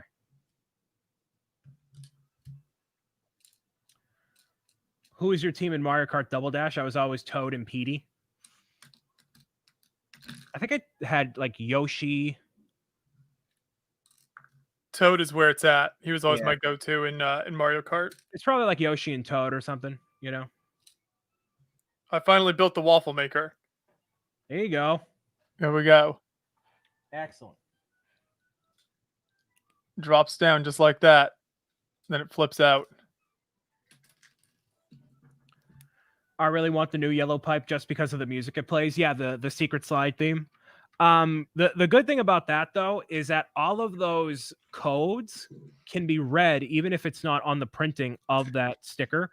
So you could, I don't think it might not work on a computer. Let me see if it works on a computer. It should work if you just print it out. Let me see. Hold on. I never actually tried that. No. So it works with like the Mountain Dew cap. It's green, like the green grasslands. But yeah, I don't think it works on a computer. Which that would totally make sense if it didn't. Trying to think of like what website has like a red logo I could put this.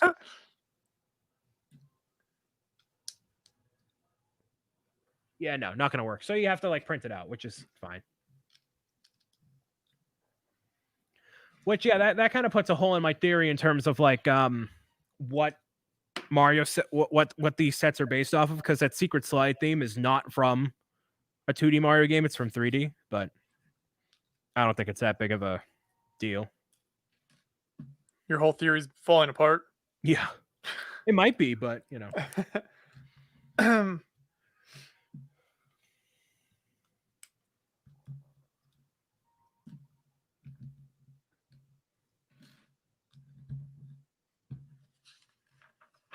Someday you'll make it to Billund and be there in the room where it happens with the Mario sets. If look, I don't know how many people I would throw off a cruise ship to make that happen. Like if it was like a fight to the death on like, you know, some cruise liner and like only one shall survive. Joseph Zawada's the first one off. Gone. Then Kevin. No shame. No, but that would be incredible. But if I am ever allowed to have that knowledge, I would absolutely never take advantage of that. They need you to come over and do like when John and I went over for the Bricklink a full designer program. We were just there for like a week, looking at the sets and like giving input. That's what they need you to do with Mario sets. I would probably need like a month and then give like a PowerPoint presentation like every day for a month. Like, listen, these guys... he's barred from entering Europe anyway, so you're good. Oh, there we go. Perfect. The entire like EU has banned him. They've also banned every American from going over there right now, so it's fitting. Kevin says, "Joke's on you. I've already been there. I jump off myself laughing like a supervillain."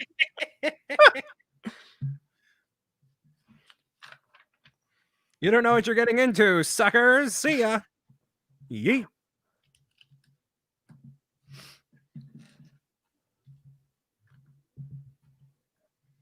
I would come up with like an entire 5-year plan for like Nintendo stuff.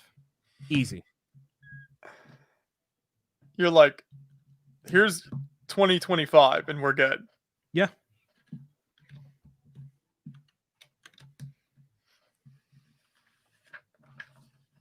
I'm excited for Zelda. Breath of the Wild stuff would be awesome. That's the only Mario stuff or Nintendo stuff in general that they would make that I'd be like, that's something I legitimately like want to own permanently.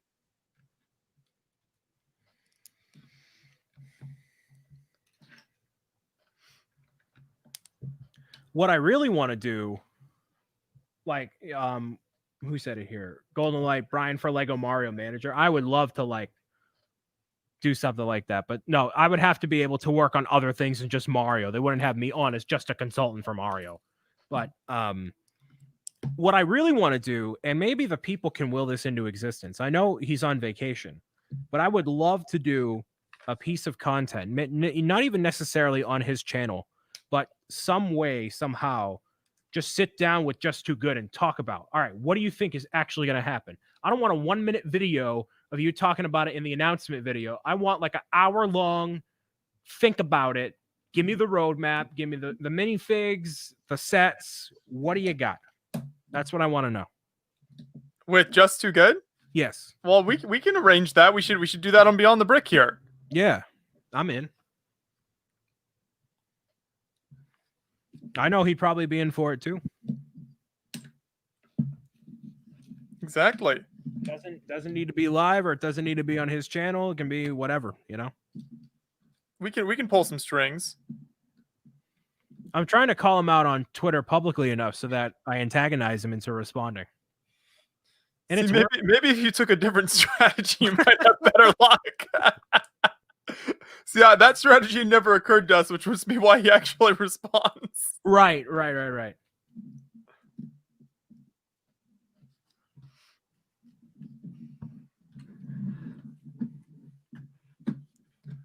He wouldn't have time for it. He only has 10 minutes. I know, right? The busy man building all that Fabuland or whatever other retro Lego he's got. All finished. You're done? Wow. I know, I'm such a speedy builder. Here's the chimney. That is excellent. Got a little working door down here. The lights on front. Here, I'll show off the elf bed action. Let's see if...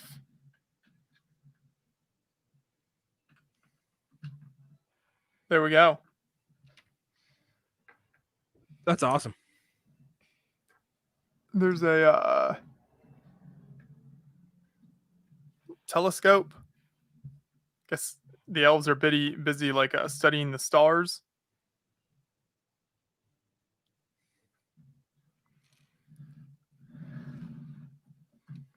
It's got some very cool play features to it. Yeah. Oh, and the light brick as well. Let's see here. There we go. That shows up.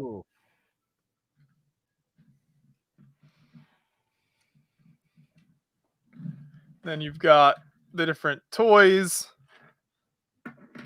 the ship, the piano, a couple of wrapped gifts. It's the computer. And then the sleigh. Now, interesting enough, you don't get a Santa minifig with this. I guess because they've included him with other ones. I feel like next year they're going to come out with like a much better Santa's Workshop. I think they've worked up to like a $150 or $200 like fully fleshed out. Give them all the reindeer, all the everything, because this would go perfectly with it. You know. Exactly. Well, it's quite the stream today. We actually finished a set on stream. Wow. It's incredible that at least one of us did it. I'm surprised it wasn't me, but I know. I went on a whole diatribe, so I guess it makes sense. You gave the people the Mario content they were looking for, so that's much more valuable. Yes. I would say so. So what step are you on? Step number 51. I'm applying one of the peaks of the roof here. And then I'm probably going to finish this off stream. And I also have to finish the burrow off stream. And the next time you see me, it's going to be all decked out for Christmas in the background here. And if you'd like to watch the process happen, I am decorating my live streaming section for Christmas. That happens on my Twitch channel. But otherwise, it's going to be the 24-hour quarantine cast. Or charity live stream, not quarantine. You know. I mean, in a way, it sort of is, the final of the quarantine cast. Though I guess we are continuing it next year. But Yeah. It's closing out 2020, with that final live stream for us. So that is going to be quite something. Yeah, it's weird. We've never. I mean, this is way more live streams than we've ever done, since the days of the podcast years and years ago. So it's cool. I'll make you full screen here. There's what I got right now. Give you a close-up of the reindeer real quick. Yeah. Oh, yeah. Very cool. Joseph is wondering when the decorating stream is. That's gonna be this Monday. Next Monday, it's gonna be on my schedule. I put the schedule out on Twitter and all that. Monday, so it's gonna be Monday, and then I don't know what I'm doing Wednesday. Maybe I don't think I'll stream Wednesday because I want to conserve energy. But Monday, it's gonna be probably a long one. I might deck out my portion of this where I normally record videos as well as here, just because it'll be all fully crazy. I will link my Twitch right here for anyone that wants to follow me over there. It's greatly appreciated. Twitch.tv/BricksO'Brien. And then go follow Beyond the Brick. Yes, go follow Beyond the Brick as well. Yeah. That's all I got. There we go. So yeah, I think I've got at least one, if not a couple ideas streams I'm doing before the 24-hour live stream, but I think the next time Brian and I are back together will be on the 24-hour live stream. So we'll see you there. Just a reminder for everyone who maybe didn't hear us earlier, definitely go over and sign up with the Google form, which you can find. We'll have a link in the description to the blog post where you can find this stuff. So sign up if you want to join us in the 24-hour live stream with the Google form, and then go over to the Tiltify campaign and donate to enter to win the Diagon Alley set and help support Creations for Charity. We will be prepping ourselves mentally, physically, every way possible for the 24 hours. It's always a great time.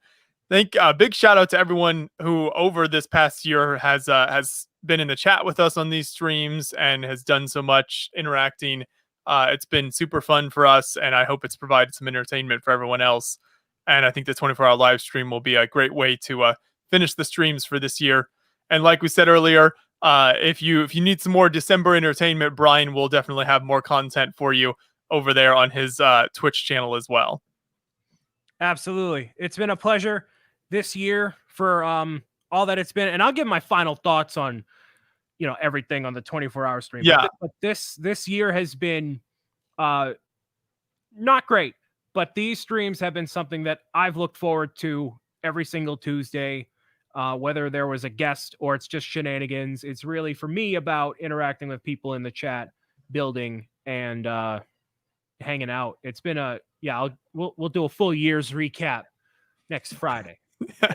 There you go. Yeah, though, that's something I love is the amount of building I've been able to do. Normally in a year, I actually do very little physical Lego building. So one of the nice things about this stream has just been actually getting to build some cool sets. So yeah, as Brian said, though, I'm sure we'll chat some more next Friday then. But until then, everyone have a great day, and we'll see y'all